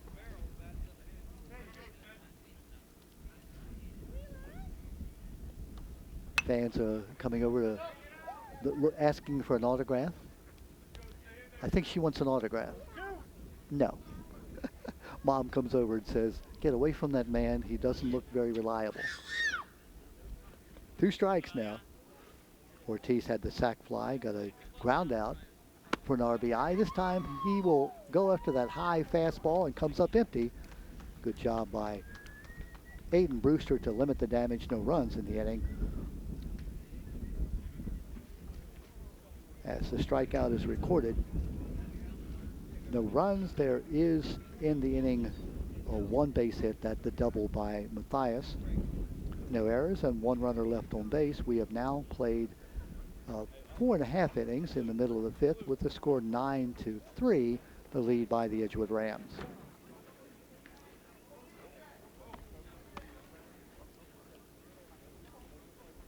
Hope you're enjoying this late season telecast on Harper TV. Happy to be able to bring this to you. We have 2 games left in our spring season, which will complete our 28th year on the cable slash internet slash wherever else you can see this event. 28 years. Can you imagine, Tim? You were 28 years ago. You were like what, 10? Okay, maybe 12. But the worst thing about it is that 28 years ago I was already old. And just so pleased and privileged to be able to be part of the Harper TV presentation here today, coming from Joppatown. First time we've been to Joppatown since probably at least 3 years. I think maybe 2019. Yep. Michael Harris, the AD, who helped us out by making the preparations for us, and John Stefanidis, you may know the name because the coach at C. Milton Wright basketball, who teaches special ed here at Joppatown, the assistant athletic director, pressed into duty as Michael is now on a AD conference in Ocean City. Not a bad gig. Let's go, boys. So now we go to the bottom of the 5th inning. We'll send up the number 9 hitter, Daniel Rose. Daniel, the sophomore center fielder, 273 hitter, fanned his only trip to the plate. Pop up, foul, going over the third base dugout.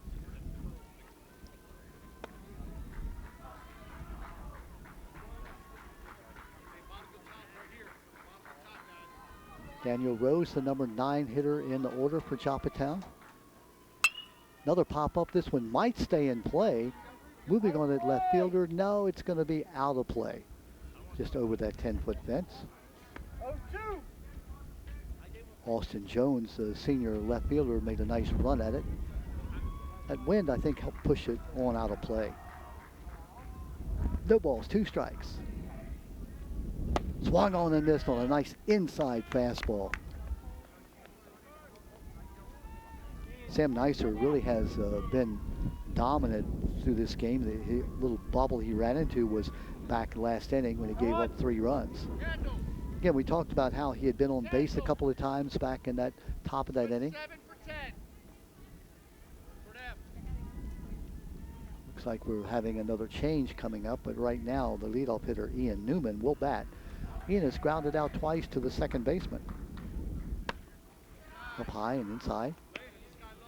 Leadoff hitter led off the game with a ground out to second and grounded out in the 3rd inning. 250 hitter coming in. Up high again. So wearing that number 5. Folks my age or thereabouts, Brooks Robinson is the man that you always associate with number 5.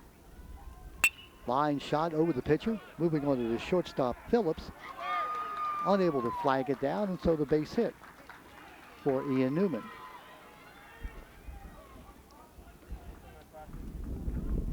Newman now 1 for 3. Bring up Max Owens. Max, the starting shortstop who pitched for a while. Now I think he's at third base, last check. Max looking to contact the ball for the first time. He's fanned twice. Pop up. Coming back. as we cover our heads here, as we lost sight. I need ball. Just over our head. I think Max was angry at me because I mentioned his 2 strikeouts, so I don't believe that, no.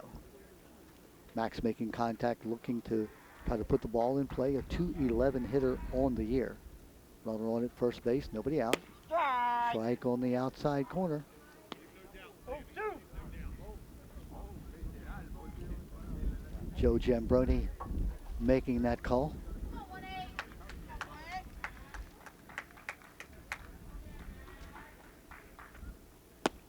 Just outside. Joe showed us the big bruise he has on his right arm that came from a foul tip earlier in the week. Talking about the umpire this past Monday. Oh, excuse me, foul ball. Who got hit by Madison Knight fastball. It was tip fouled. Hit the umpire right in the helmet, face mask, and knocked the face mask off. And you know, he really felt it for the next couple of innings. So being an umpire is a thankless job. Down low. Good job by Andrew Matthias holding that pitch and letting Joe Giambrone get a nice look at it. 2 balls, 2 strikes. Nobody out. Runner at actually 1 out, excuse me. Runner at first base.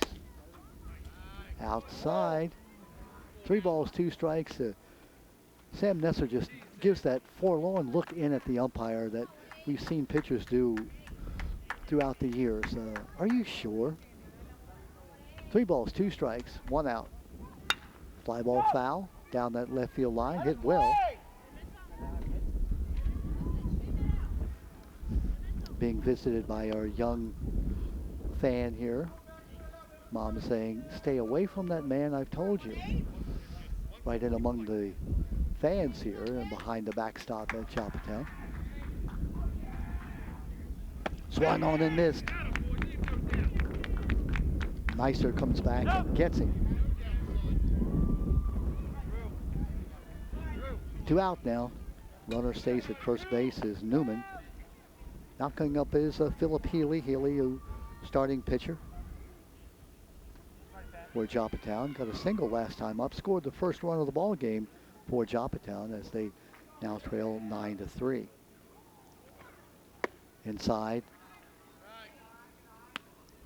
Ball 1. Healey walked. Last time up he singled and scored. Wind picking up a bit, blowing our papers around.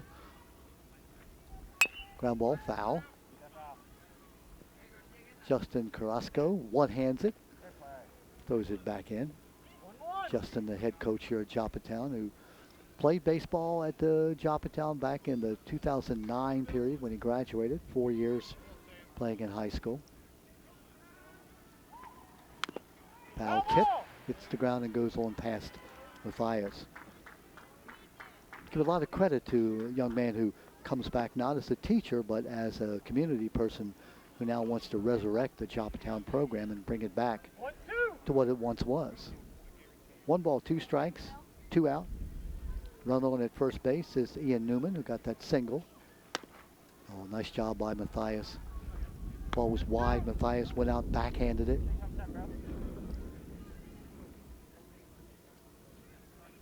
Very impressive is Andrew Matthias as a catcher, just a junior. Ooh, just off the outside corner.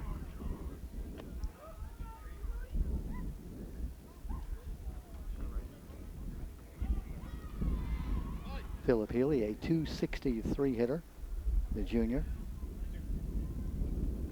Up high, ball 4. Going down to second base is Newman.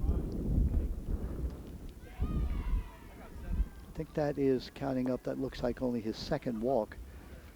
Nicer second walk of the game. He's fanned, let's see, 1, 2, 3, 4, 5, fanned 7. It looks like Coach Rodenball has seen enough in terms of the pitching of Nicer, not that he's not happy with the way Nicer's thrown, but again, it's been a long day, and he spent a lot of time running the bases back in that 4th inning. Coach Greg Rodenbaugh talking to his team out on the mound. Now it looks like he's going to say, hang in there. We are in the bottom of the 5th inning. This would be Joppatown's 5th time at bat. So if Edgewood were to score, let's say it stays at 9-3, and Edgewood were to score 4 runs in the top of the 6th inning, that would be that 10-run rule. So part of what is happening is you want to try to get that shortened game, especially since the second one is a doubleheader, almost hitting Webb. It looked like that time Sam Nicer really didn't pick up the plate. He just turned and threw the ball, and Webb was able to jackknife out of the way. Webb got a single last time up and scored a run. He's 1 for 2. Up high, ball 2. Now, could we see the first effects of Sam Nicer tiring at this point? Up high, ball 3. 3 balls and no strikes.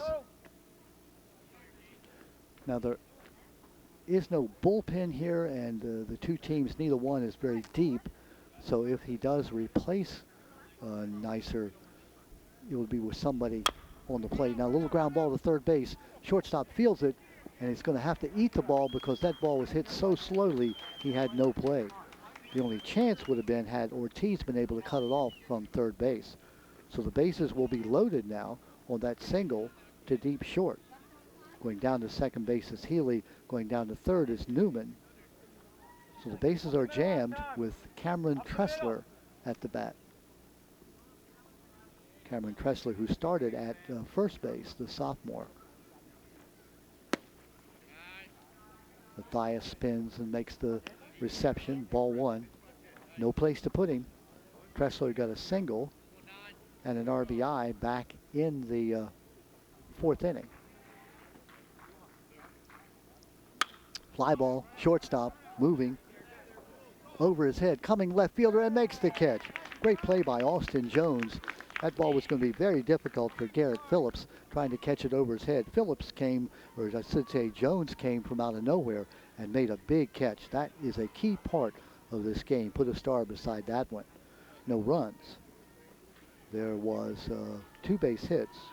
There were 2 base hits, and 3 runners were left on base with no errors. So now we have played 5 full innings with the score 9-3, Edgewood leading.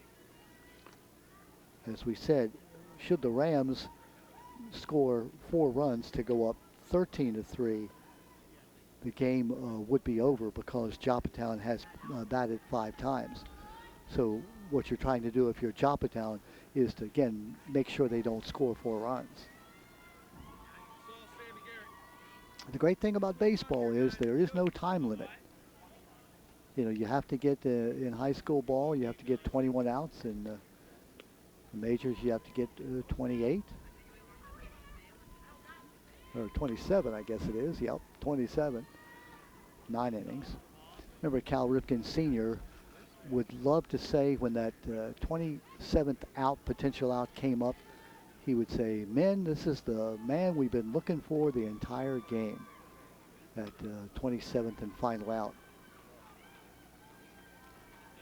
Speaking of Cal Ripken Sr., Cal Ripken Jr., you may not know this, but probably baseball folks do, that he played in the 32-inning game between Pawtucket and Rochester when he was in AAA. Cal Ripken Jr. We're speaking of the longest game in professional baseball history. It went 31 innings until they finally called it at about, 5 o'clock in the morning, and came back the next time Pawtucket was in town. I guess Rochester was at Pawtucket, and completed the game. So in addition to all the records that Ripken Jr. holds, he is part of that legendary longest game ever played. I think if I remember correctly, he batted 15 times in that game.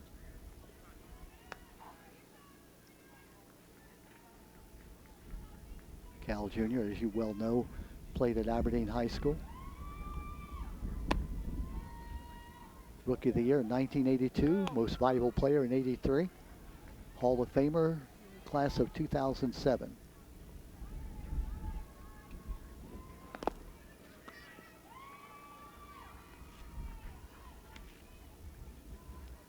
Top of the 6th inning, Edgewood with a 9-3 lead. They'll send up their big first baseman, Andrew Salsberg. Andrew last time got an RBI the hard way. He got hit by a pitch and drove in a run with the bases loaded. He's 1 for 2 officially. Got that double back in the 1st inning. Stranded at first base, or second base, I should say. 296 hitter. Pop up, coming toward the 3rd baseline, and it's going to hit in play, but nobody was able to get there as the wind pushed it away from both the catcher and the 3rd baseman. Strike 1.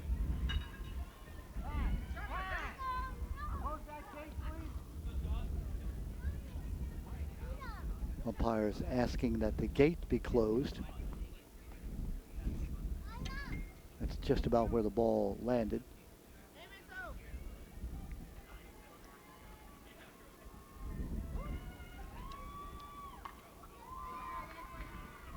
Top of the 6th inning. Down low. 1 ball, 1 strike.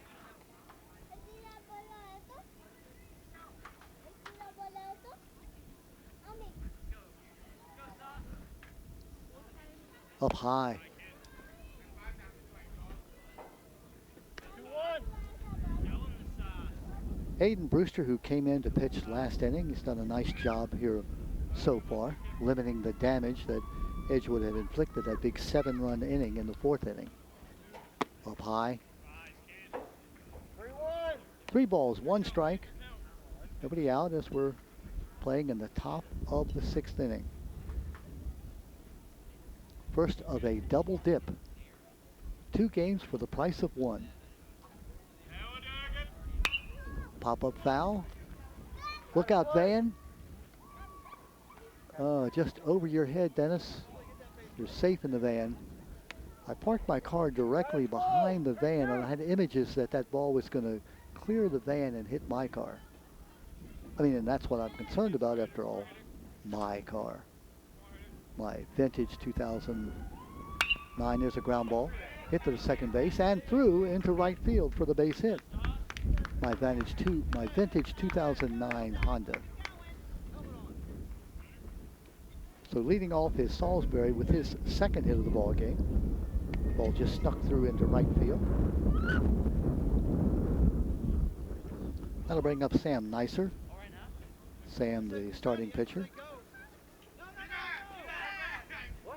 Fanned the last time up, but reached first base on the error to the catcher. Kept that inning alive.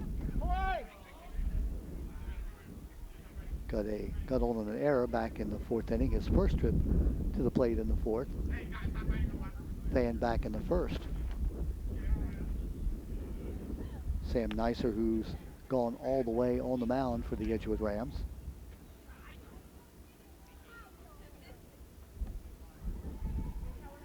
The magic number for Edgewood, if they can score 4 times here in the 6th inning, the game will be over. Ground ball, 3rd base, fielded by the 3rd baseman. Wide throw at 2nd base, and so both runners are going to be safe. Another error on the Joppatown Mariners, puts runners at 1st and 2nd. It was a potential double play. The ball was hit sharply. Looks like we are going to get a courtesy runner for the pitcher. Looks like it's number 4. Nope, checking it's number 9. And that's Sebastian Ortiz, Sebastian A. Sr. And it's a courtesy runner for pitcher Sam Nicer, who gets a bit of a break. Gets to go sit in the dugout. 2 on, nobody out. Garrett Phillips, the batter. Pop-up foul, out of play it goes. Tim, over your truck safely. You're welcome. I'm rooting for you to escape unscathed. Garrett Phillips, who fanned in the first, doubled in the fourth, and reached on an error his second time up in the fourth inning as Edgewood batted around. Outside. 2 on, nobody out. Single by Salisbury, error nicer reaching. Sebastian Ortiz in as the courtesy runner at first base. Pop. Webb moving for it. Catcher. Tough play for Webb. He's not able to make the catch. At pop-up, we say so many times, when it comes back behind the catcher, it's going to come back in its spin toward the infield. The only way to make that play is to turn and face the backstop and then have the ball come back to you. So Phillips is still alive on what should have been an out. Down low, nice block by Webb. Boy, Webb has been very active behind that backstop. Keyshawn Webb, the senior catcher for Joppatown. 2 on, nobody out. Down low, Webb with the scoop. Hold count. 3-2. Full count, 3-2. It'll be interesting to see if the runners run on this pitch. With a 6-run lead, you wouldn't think so.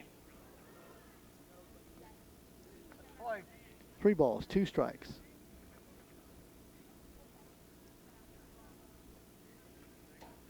Aiden Brewster on the mound, the third pitcher for Joppatown. Ground ball, wide of third. Foul and on down that line. Need some balls, please. Umpire Jambroni says, hey, we can't play the game unless we have baseballs, and all of them have been fouled off. Coach Greg Rodenbaugh says, I've got one here. I'll put it in my pocket. Greg, I think that's, yeah, we got a ball. So now we're back in play. 3 balls, 2 strikes, 2 on. Swung on and missed. Nice job by Brewster to hang in there and get the strikeout. So 1 out now, runners at first and second. Bringing up Austin Jones. Jones reached on an error. Was hit by the pitch last time up. Both those at-bats coming in the 4th inning. Grounded out to second base first time up. Webb with a nice block, keeps it in play. 1 ball. 292 hitter is Austin Jones. 3 doubles, 4 RBIs, 5 runs scored. Austin, one of the seniors on the Edgewood team. Just outside, 2 balls.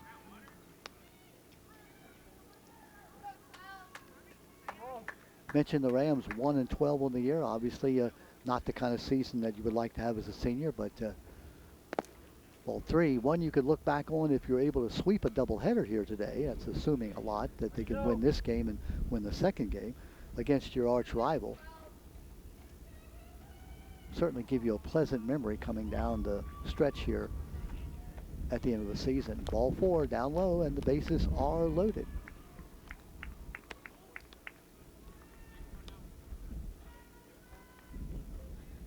Down to third is Salisbury. Courtesy runner Ortiz at second. Austin Jones at first. Then it brings up Landon Miller.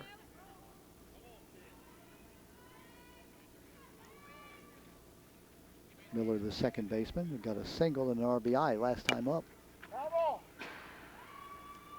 Well, actually, his first time up in the 4th inning, he fanned to end that long 4th inning by Joppatown. 1 for 3, scored a run.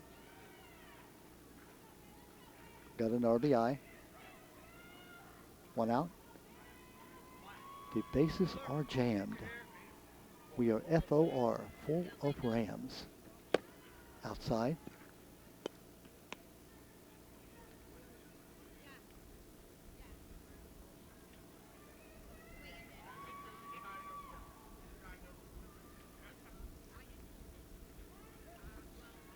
Ground ball, third base. Step on third for the out. Throw to Holmes. Got to be tagged, and they do it. Good play by third baseman. Let's check to make sure who that is. It's going to be third unassisted because they changed their third baseman. That's Owens. Owens, who was the pitcher, then shortstop, made the pickup of the ground ball, tagged third base, alertly threw to Webb at home, and Webb, knowing that it was no longer a force out, had to make the tag at home. So it's a double play. Miller reaches first, but he hits in the double play. It goes from 5 unassisted on the out recorded against the runner coming from second, Salisbury, to the catcher, who puts the tag on the runner coming from third, Matthias, and so that ends the inning with no runs scored. There's no runs. There's 1 hit. Actually, 2 hits. There was, let's see, 1 error, and there was 2 runners left on base. We have now played 5.5 innings, and indeed, Joppatown is still alive. They're trailing by 9-3. Yeah, let's watch this replay on this last play. You'll see how Owens gets the ground ball right at third base. Get a good look at this as Owens right near the bag. You'll see the ground ball coming. He steps on third for the force. He throws home, and Webb puts the tag on the oncoming runner for the out. That was Salisbury, who got tagged out coming home.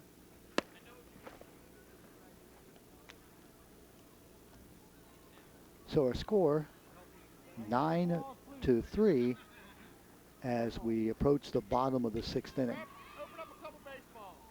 Thanks for that replay. It was very well done. You saw how Owens very alertly stepped on third base for the force out, knowing that it eliminated the force out at home, making the throw, and somehow was able to avoid Salisbury, who was coming home. Webb making the catch and the tag. Timeout as the umpire My shoelace came untied. explains that his shoelace came untied, and so he'll take timeout to refasten that shoelace. Colin Scott says, "That's okay, Mr. Ump, you go right ahead." Scott has 0 for 2. Last time up, he did get a ground out to second base that knocked in a run. Brilliant play in the first inning made by shortstop Garrett Phillips that got him out. Check it, that was in the 2nd inning. Pop-up foul off the right side and out of play.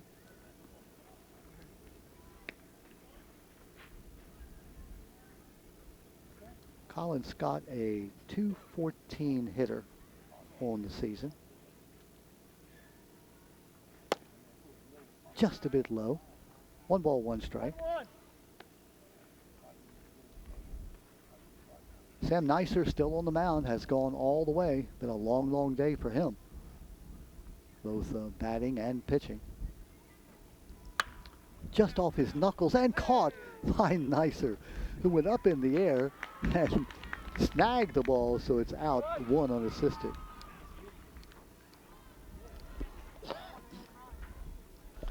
Nice play by Neisser, and you can see exactly why, as a pitcher, you become an infielder as soon as you let the ball go. Ball hit right off the knuckles. Looked like it was going to fall in behind the pitcher and then could have been a base hit. You'll see a replay on this ball. You'll see how Neisser makes a nice catch and then flips the ball to the second baseman. Like, hey, I do this every day. Batting is Aiden Brewster. Brewster with a ground ball to shortstop. Phillips throws to first base. Nice arm, and pulls the first baseman off the bag on a wild throw.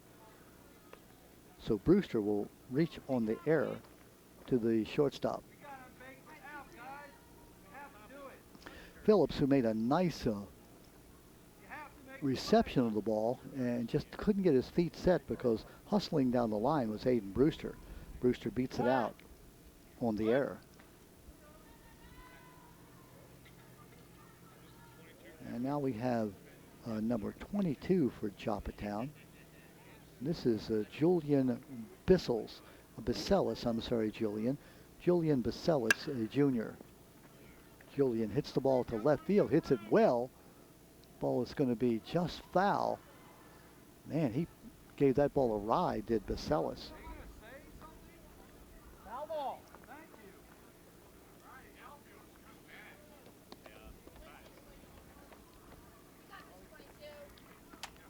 Julian Biselis, a junior. Biselis. Coming in as a pinch hitter. Scatters the Edgewood Rams down in their dugout. No balls, 2 strikes. Thank you. Really impressed with Biselis swinging of the bat here. 0-2.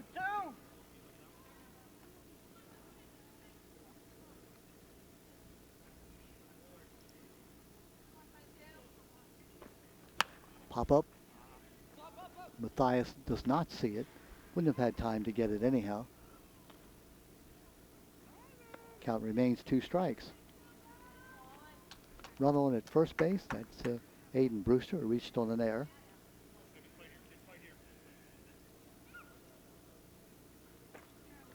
Down low. Nice scoop by Mathias. Andrew Mathias, Jr. for Edgewood, the catcher, who's really fielded his position well. Another foul ball.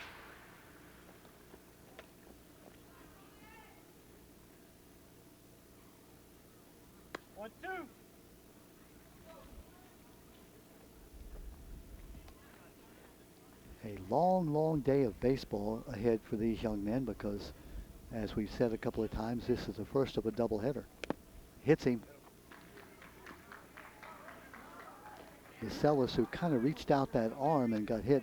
Some umpires will be a little bit stingy about that and say, hey, you made no effort to get out of the way. But in this case, he does get down to first base, does Biselis on the hit by pitch. Brewster goes down to second. With Joppatown down by just 6 runs at 9-3. With 2 runners on now and 1 out. Swung on and missed. Running on the pitch. Daniel Rose, the batter. Daniel has fanned twice. Number 9 hitter in the lineup. We saw Edgewood score those 7 runs in the 4th inning. So the thought of scoring 6 runs, well, you know, it's not at all in the realm of improbable.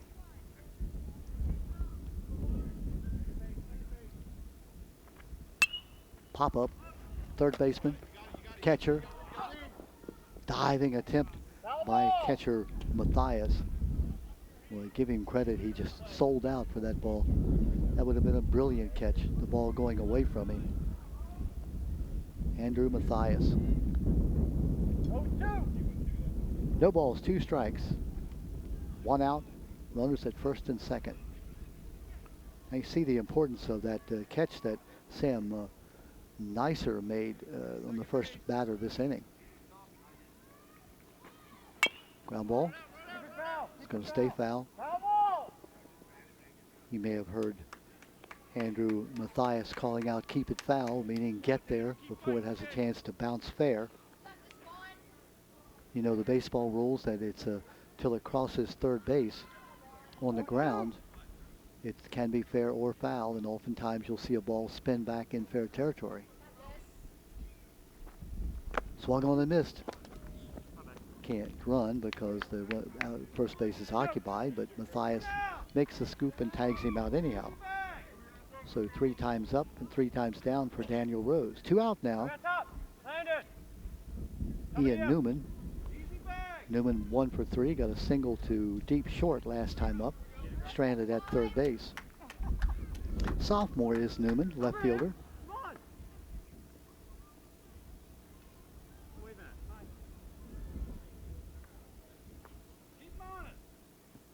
Runners at first and second.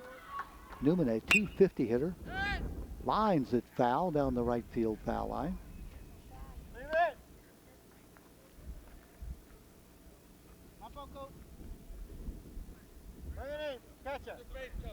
Larry Shepard, the base umpire, Joe Giambroni, the plate umpire. They'll switch, and Larry Shepard will be the plate umpire during the second game of this scheduled doubleheader. Down low. Newman is one of those building blocks that a program can build around. He's just a very fine-looking young player, sophomore.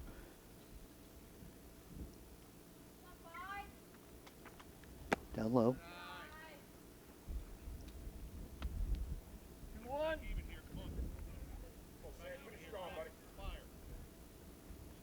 You have to think that Sam Nicer is getting a bit tired. He's thrown a lot of pitches.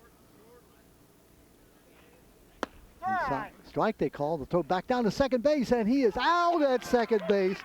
What a throw by Mathias.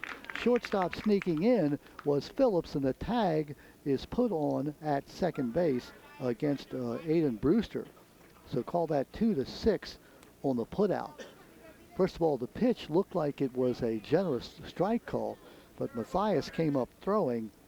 He had been telling his infielders, keep Brewster honest. He's been sort of wandering off second base. That, again, a play of a ball game. You don't expect a catcher to put the ball on the money the way Mathias did, down to very aware Garrett Phillips, who caught the ball and made the tag against Brewster. So the third out is recorded on that brilliant play from catcher Mathias to the shortstop Brewster. We've now played 6 full, no runs, no hits. There was one error, and 1 runner was left on base in the bottom of the 6th inning. Headed to the top of the 7th, final inning, unless Joppatown can come up and score enough runs to tie. And remember, we're still operating on that 10-run rule. So if the Edgewood Rams were able to score 4 runs and make it 13-3, the game would be over in the top of the 7th inning.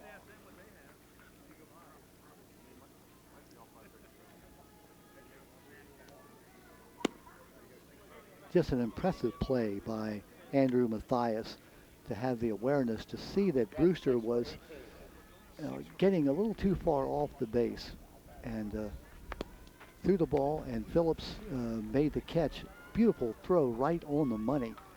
Phillips made the catch, put the tag on, and that was that.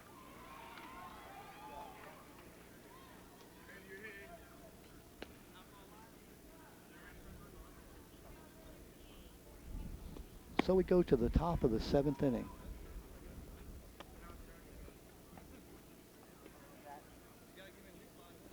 Young man on a bicycle just going by.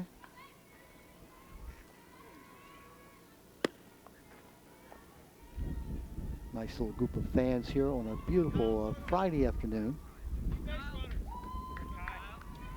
at Joppatown.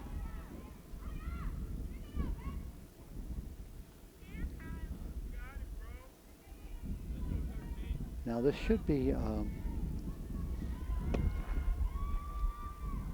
let's see, we're looking at numbers here trying to figure out. I think it looks like they may have put in a pinch hitter. Bear with me while Kyle Peretti, yeah, this is Kyle Peretti.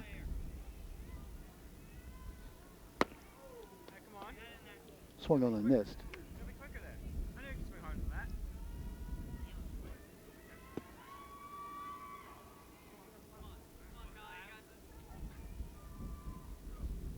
Swung on and missed. Fishing for one a bit high. Remember that Miller headed that double play that ended the 6th inning for Joppatown. Or I should say for Edgewood. There's a line drive, fielded and caught by the third baseman Owens. Owens caught that right off the grass top for the line out to the third baseman, out number 1 in the top of the 7th. Go back to that play by Owens where he caught the ball, stepped on third, and threw home for the out. Now here's Mathias. Mathias, who's got 2 hits. He's 2 for 3. It's a ground ball. Second baseman cannot make the play. And Mathias comes up with his 3rd hit of the game. Not a ringing hit, but in this case, it all counts. He had a single back in the 1st inning and scored. He grounded out to the pitcher in the 3rd, came up in the 4th and was hit by a pitch and scored. Got a double in the 6th, and then now has the single here in the 7th inning. That brings up Zell, Gabe Zell. Zell's 2 for 3, or actually 2 for 4. Ground ball. Is it going to stay fair? It will stay fair. Pitcher can't handle it, and he'll reach first base on the error to the pitcher. Well, they teach you, scoop that ball up into your glove, because in the haste, when you're trying to pick it up with your hand, you're just going to lose sight of it. So down to second base safely is Matthias. On at first base on the error to the pitcher is Zell. Zell's been on 3 times. Singled, struck out, grounded out, and now reached on the error. And now it's Elian Ortiz. Ortiz, who has got an RBI on a flyout, an RBI on a ground out, struck out, and then struck out again. Trying to pick up a number. Oh, I'm sorry, little lady is I almost stepped on one of the spectators. Ground ball to the right side. The out's going to be recorded at first, and we'll make that change. It looks like they had brought in a pinch hitter. That's Garcia, who came in to bat and gets the ground out to second base. Both runners do move up. So Garcia was batting for Ortiz. And now it's Salisbury with 2 out and runners at second and third.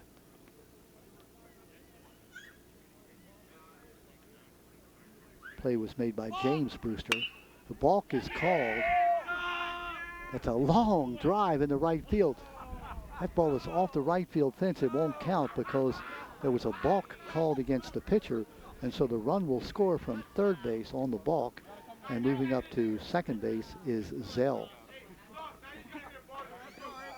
Base umpire Larry Shepard called balk right away. Not sure exactly what the balk was all about. But that's the 10th run scoring for Edgewood. Boy, Salisbury put a charge into that ball. It, I think, bounced just short of the fence. Didn't count. No strikes, no balls, no strikes. Pop foul.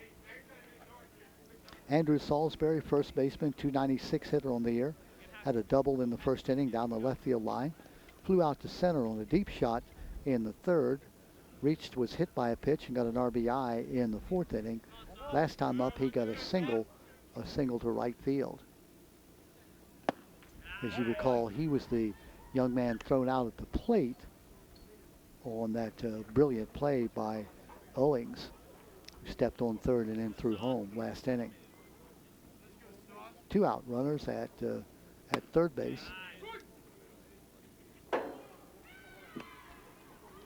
So you've seen a lot here today. We've seen runs scoring on a hit by pitch. We've now seen a run scored on a balk. Andrew Salisbury, a senior, winding up his career at Edgewood, down low. 3-1. Andrew, a powerfully built young man.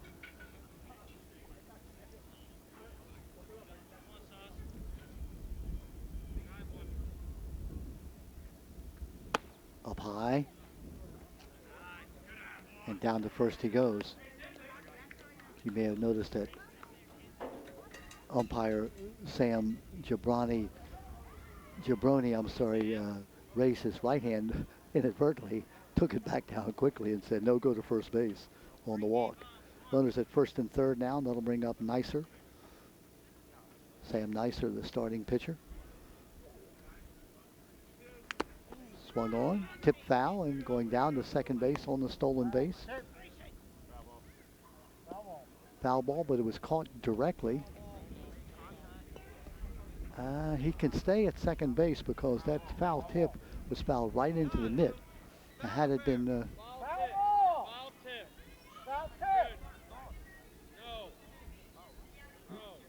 my interpretation of the rule is that he should be able to stay at second base because the foul tip was tipped right into the catcher's mitt. Bit of confusion here, but I think that's what's going to happen. Salisbury says, hey, I know what I'm doing. I'm staying right here. So the stolen base is recorded. Runners at second and third. Down low and right by the catcher. Here comes the throw to the plate. He's going to be safe at the plate as the ball is dropped. Good job by Zell to come in and get to home before that ball tag could be put on him. So scoring the run is Zell. That's the 11th run for Edgewood. Going down to third base is Salisbury. Again, if my scorebook is correct, Nicer represents the win run here. If he were to get a home run or score, that would make the score 13-3, which would be the 10-run slaughter rule or mercy rule that would end the baseball game. We are in the top of the 7th inning. Outside as Webb holds the ball, hoping to get the call. Boy, Zell made a nice play there coming from third base. He broke as soon as he saw it get by. Webb did a good job getting back and getting the ball and throwing it to the pitcher. But pitcher Brewster was not able to hold on to the ball. So on the wild pitch, Zell was able to score. Runner on at third base is Salisbury. Ground ball inside the bag, and that is a base hit, and the run will score. Turning first and going down to second base on Nicer is the double. Now again, if my scorebook is correct and my interpretation is correct, that is the 12th run of the game. They've now scored 3. They had 1 in the first, 1 in the third, 7 in the fourth. Makes 9. And now they've got 3 here in the top of the 7th inning. That makes 12. Courtesy runner coming in for the pitcher. Looks like it's number, looking at a long distance. That could be Austin Pace, number 8. Try to check that number for you later for the Edgewood Rams. So now Garrett Phillips at the bat. Winning run is on at second base. Good job by Webb. When I say winning run, again, that would be the 13th run to give Edgewood a 10-run margin. Joppatown has batted 5 times. The way the rules are stated, if you're up by 10 and the team trailing has batted 5 times, the game is called. Line drive into left field. That's a base hit. Turning third. Nope. Holding on at third base on the base hit by Phillips. Trying to pick up that number of the courtesy runner at third base.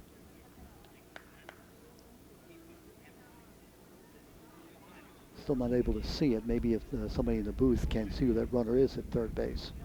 Austin Jones, the batter. Yep, we're thinking about the number 9. Thank you, Tim. Number 9, that's Sebastian Ortiz, who's the courtesy runner. Justin Orozco walking slowly to the mound. Again, runners at first and third. The runner at first really not important in terms of the final score if that runner at third is the one who would be the decisive run. It is a 12-3 lead for the Edgewood Rams. They led 1-0 after the first, 2-0 after the third, and then they scored that 7 big runs in the 4th inning to go up by 9-0. Joppatown came back with 3 runs in the bottom of the 4th, made it 9-3. That's where it's been until here in the 7th inning, where Edgewood has now scored 3 runs to go up by 12-3. Austin Jones, the batter. Austin reached on an error, got hit by the pitch, walked last time, so he's been on 3 times. First time up, he grounded to the second baseman. Looks like we're going to have a new pitcher coming in for Joppatown.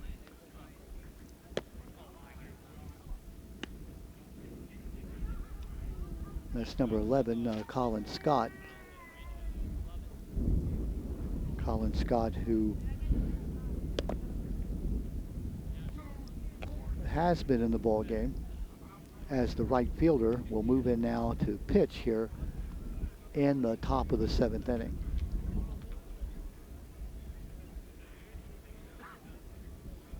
Edgewood so far in this inning, 3 runs on 3 base hits. There's been 1 error and a walk. You understand that Justin Carrasco, the coach for Joppatown, what he's trying to do is to prevent that 13th run from scoring, to give his team a chance in the bottom of the 7th inning. And one of the wonderful things about baseball is it ain't over until it's over, as Yogi Berra was wont to say. No time limit. You have to get, in the case of high school baseball, normally 21 outs. In this case, it would be 18 outs if it only goes the 6 innings. And one more time, you don't have to finish the inning. In other words, the home team does not have to bat if they've had 5 turns at the bat and they're trailing by 10 runs. First of 2 here at Joppatown. A doubleheader, second game coming up right after this game. I don't want to mislead. We will not be able to bring you that second game.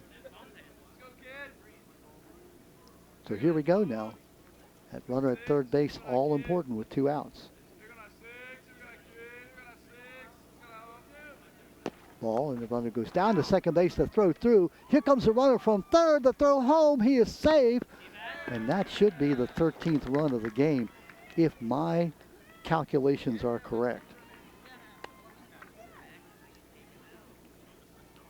All right, that should make it 13-3. Okay, so they're continuing to play. So perhaps something in my interpretation of the rule is not correct. Yeah, we're all thinking it's a, there he goes down to third base, and he's going to be saved on the slide.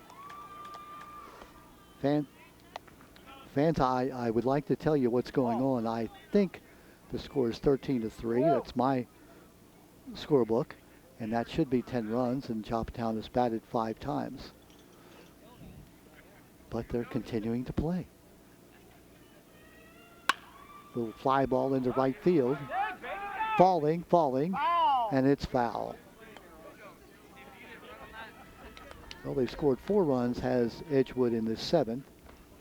They had 1, 2, 3, 4, 5, 6, 7 in the 4th. That's 11. And then the 2, they scored 1 in the 1st, 1 in the 3rd. Gives them 13. Unless I missed one that Joppatown had, it should be 13-3 is what my scorebook says.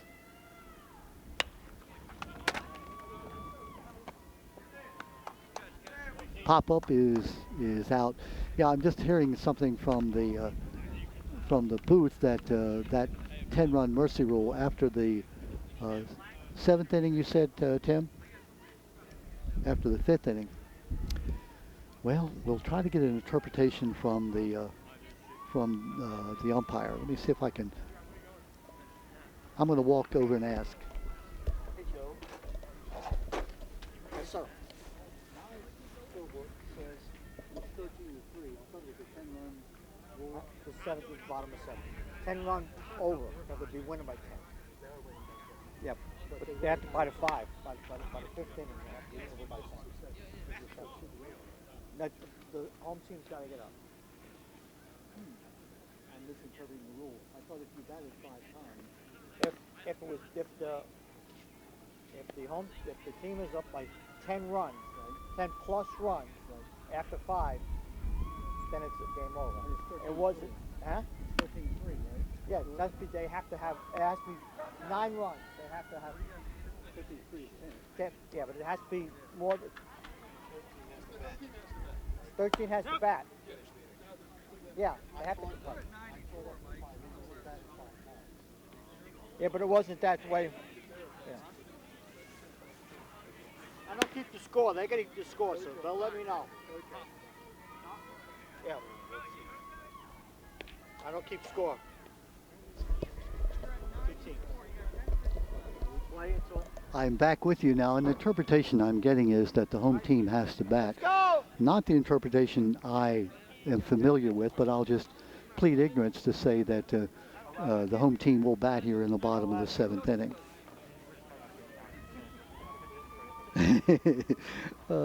The umpire is saying that the home team does have to bat here in the bottom of the 7th inning. My interpretation has been if you're up by 10 runs, anytime after the losing team, the team behind by 10 has batted 5 times, that the game is over. But apparently my interpretation is incorrect. I apologize. So Joppatown gets a chance to bat here, trailing by 13-3. Ooh, off the helmet. And thank goodness he's okay. He being the leadoff hitter, Ian Newman. So hit by the pitch. Thank goodness for the helmets.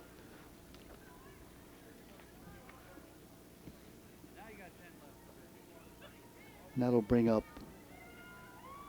Colin Scott. Ground ball to second base. Fielded. They'll get the 1 out at first base, and the out is recorded. Coming off the bag and making the play is the first baseman. So 4-3 is the out. They let the runner go to second base, not interested in getting the double play. So going down to second base is Newman. No matter where it is.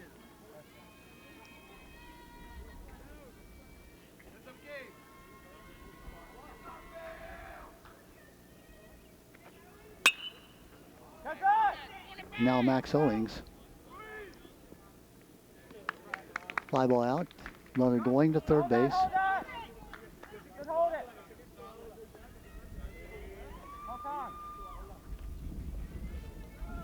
So now with 2 outs, we have just 1 batter left, and that would be Keyshawn Webb. Newman does reach third base on that play. So now Webb with 2 outs in the bottom of the 7th inning.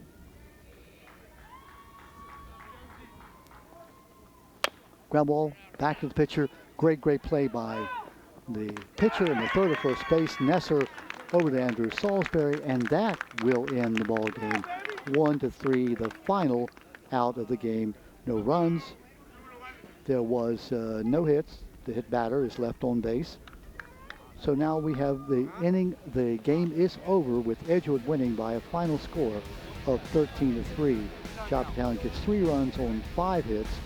Edgewood, let's count them up. They get 13 runs. They had 2, 3, 5, 6. They had 9 hits. 13 runs on 9 hits. The winning pitcher going all the way is Sam Neisser, the senior for Edgewood, getting his first win of the year. Edgewood now goes to 2-12 on the season, and the Joppatown Mariners now 0-9. They will have a second game here at Joppatown as the Edgewood Rams looking to try to sweep this doubleheader over their arch rivals to win their 3rd game of the year. Joppatown trying to break through to win their 1st game. So hope you've enjoyed it. Matthias, the star for Edgewood, he gets 3 hits on the day, also hit by a pitch and scores 3 runs. He certainly is the leading player for the Edgewood Rams, in addition to their pitcher, Sam Neisser, who again pitched that complete game. It turned out to be a 5-hitter, 3 runs on 5 hits. So we do hope you've enjoyed the game. Don Morrison here from Joppatown. Thanks to all the folks here at Joppatown who made us welcome, and thanks to our crew from Hartford TV. Hope you've enjoyed it. Our final score again, the Edgewood Rams winning by a final score of 13-3. Good night, everyone.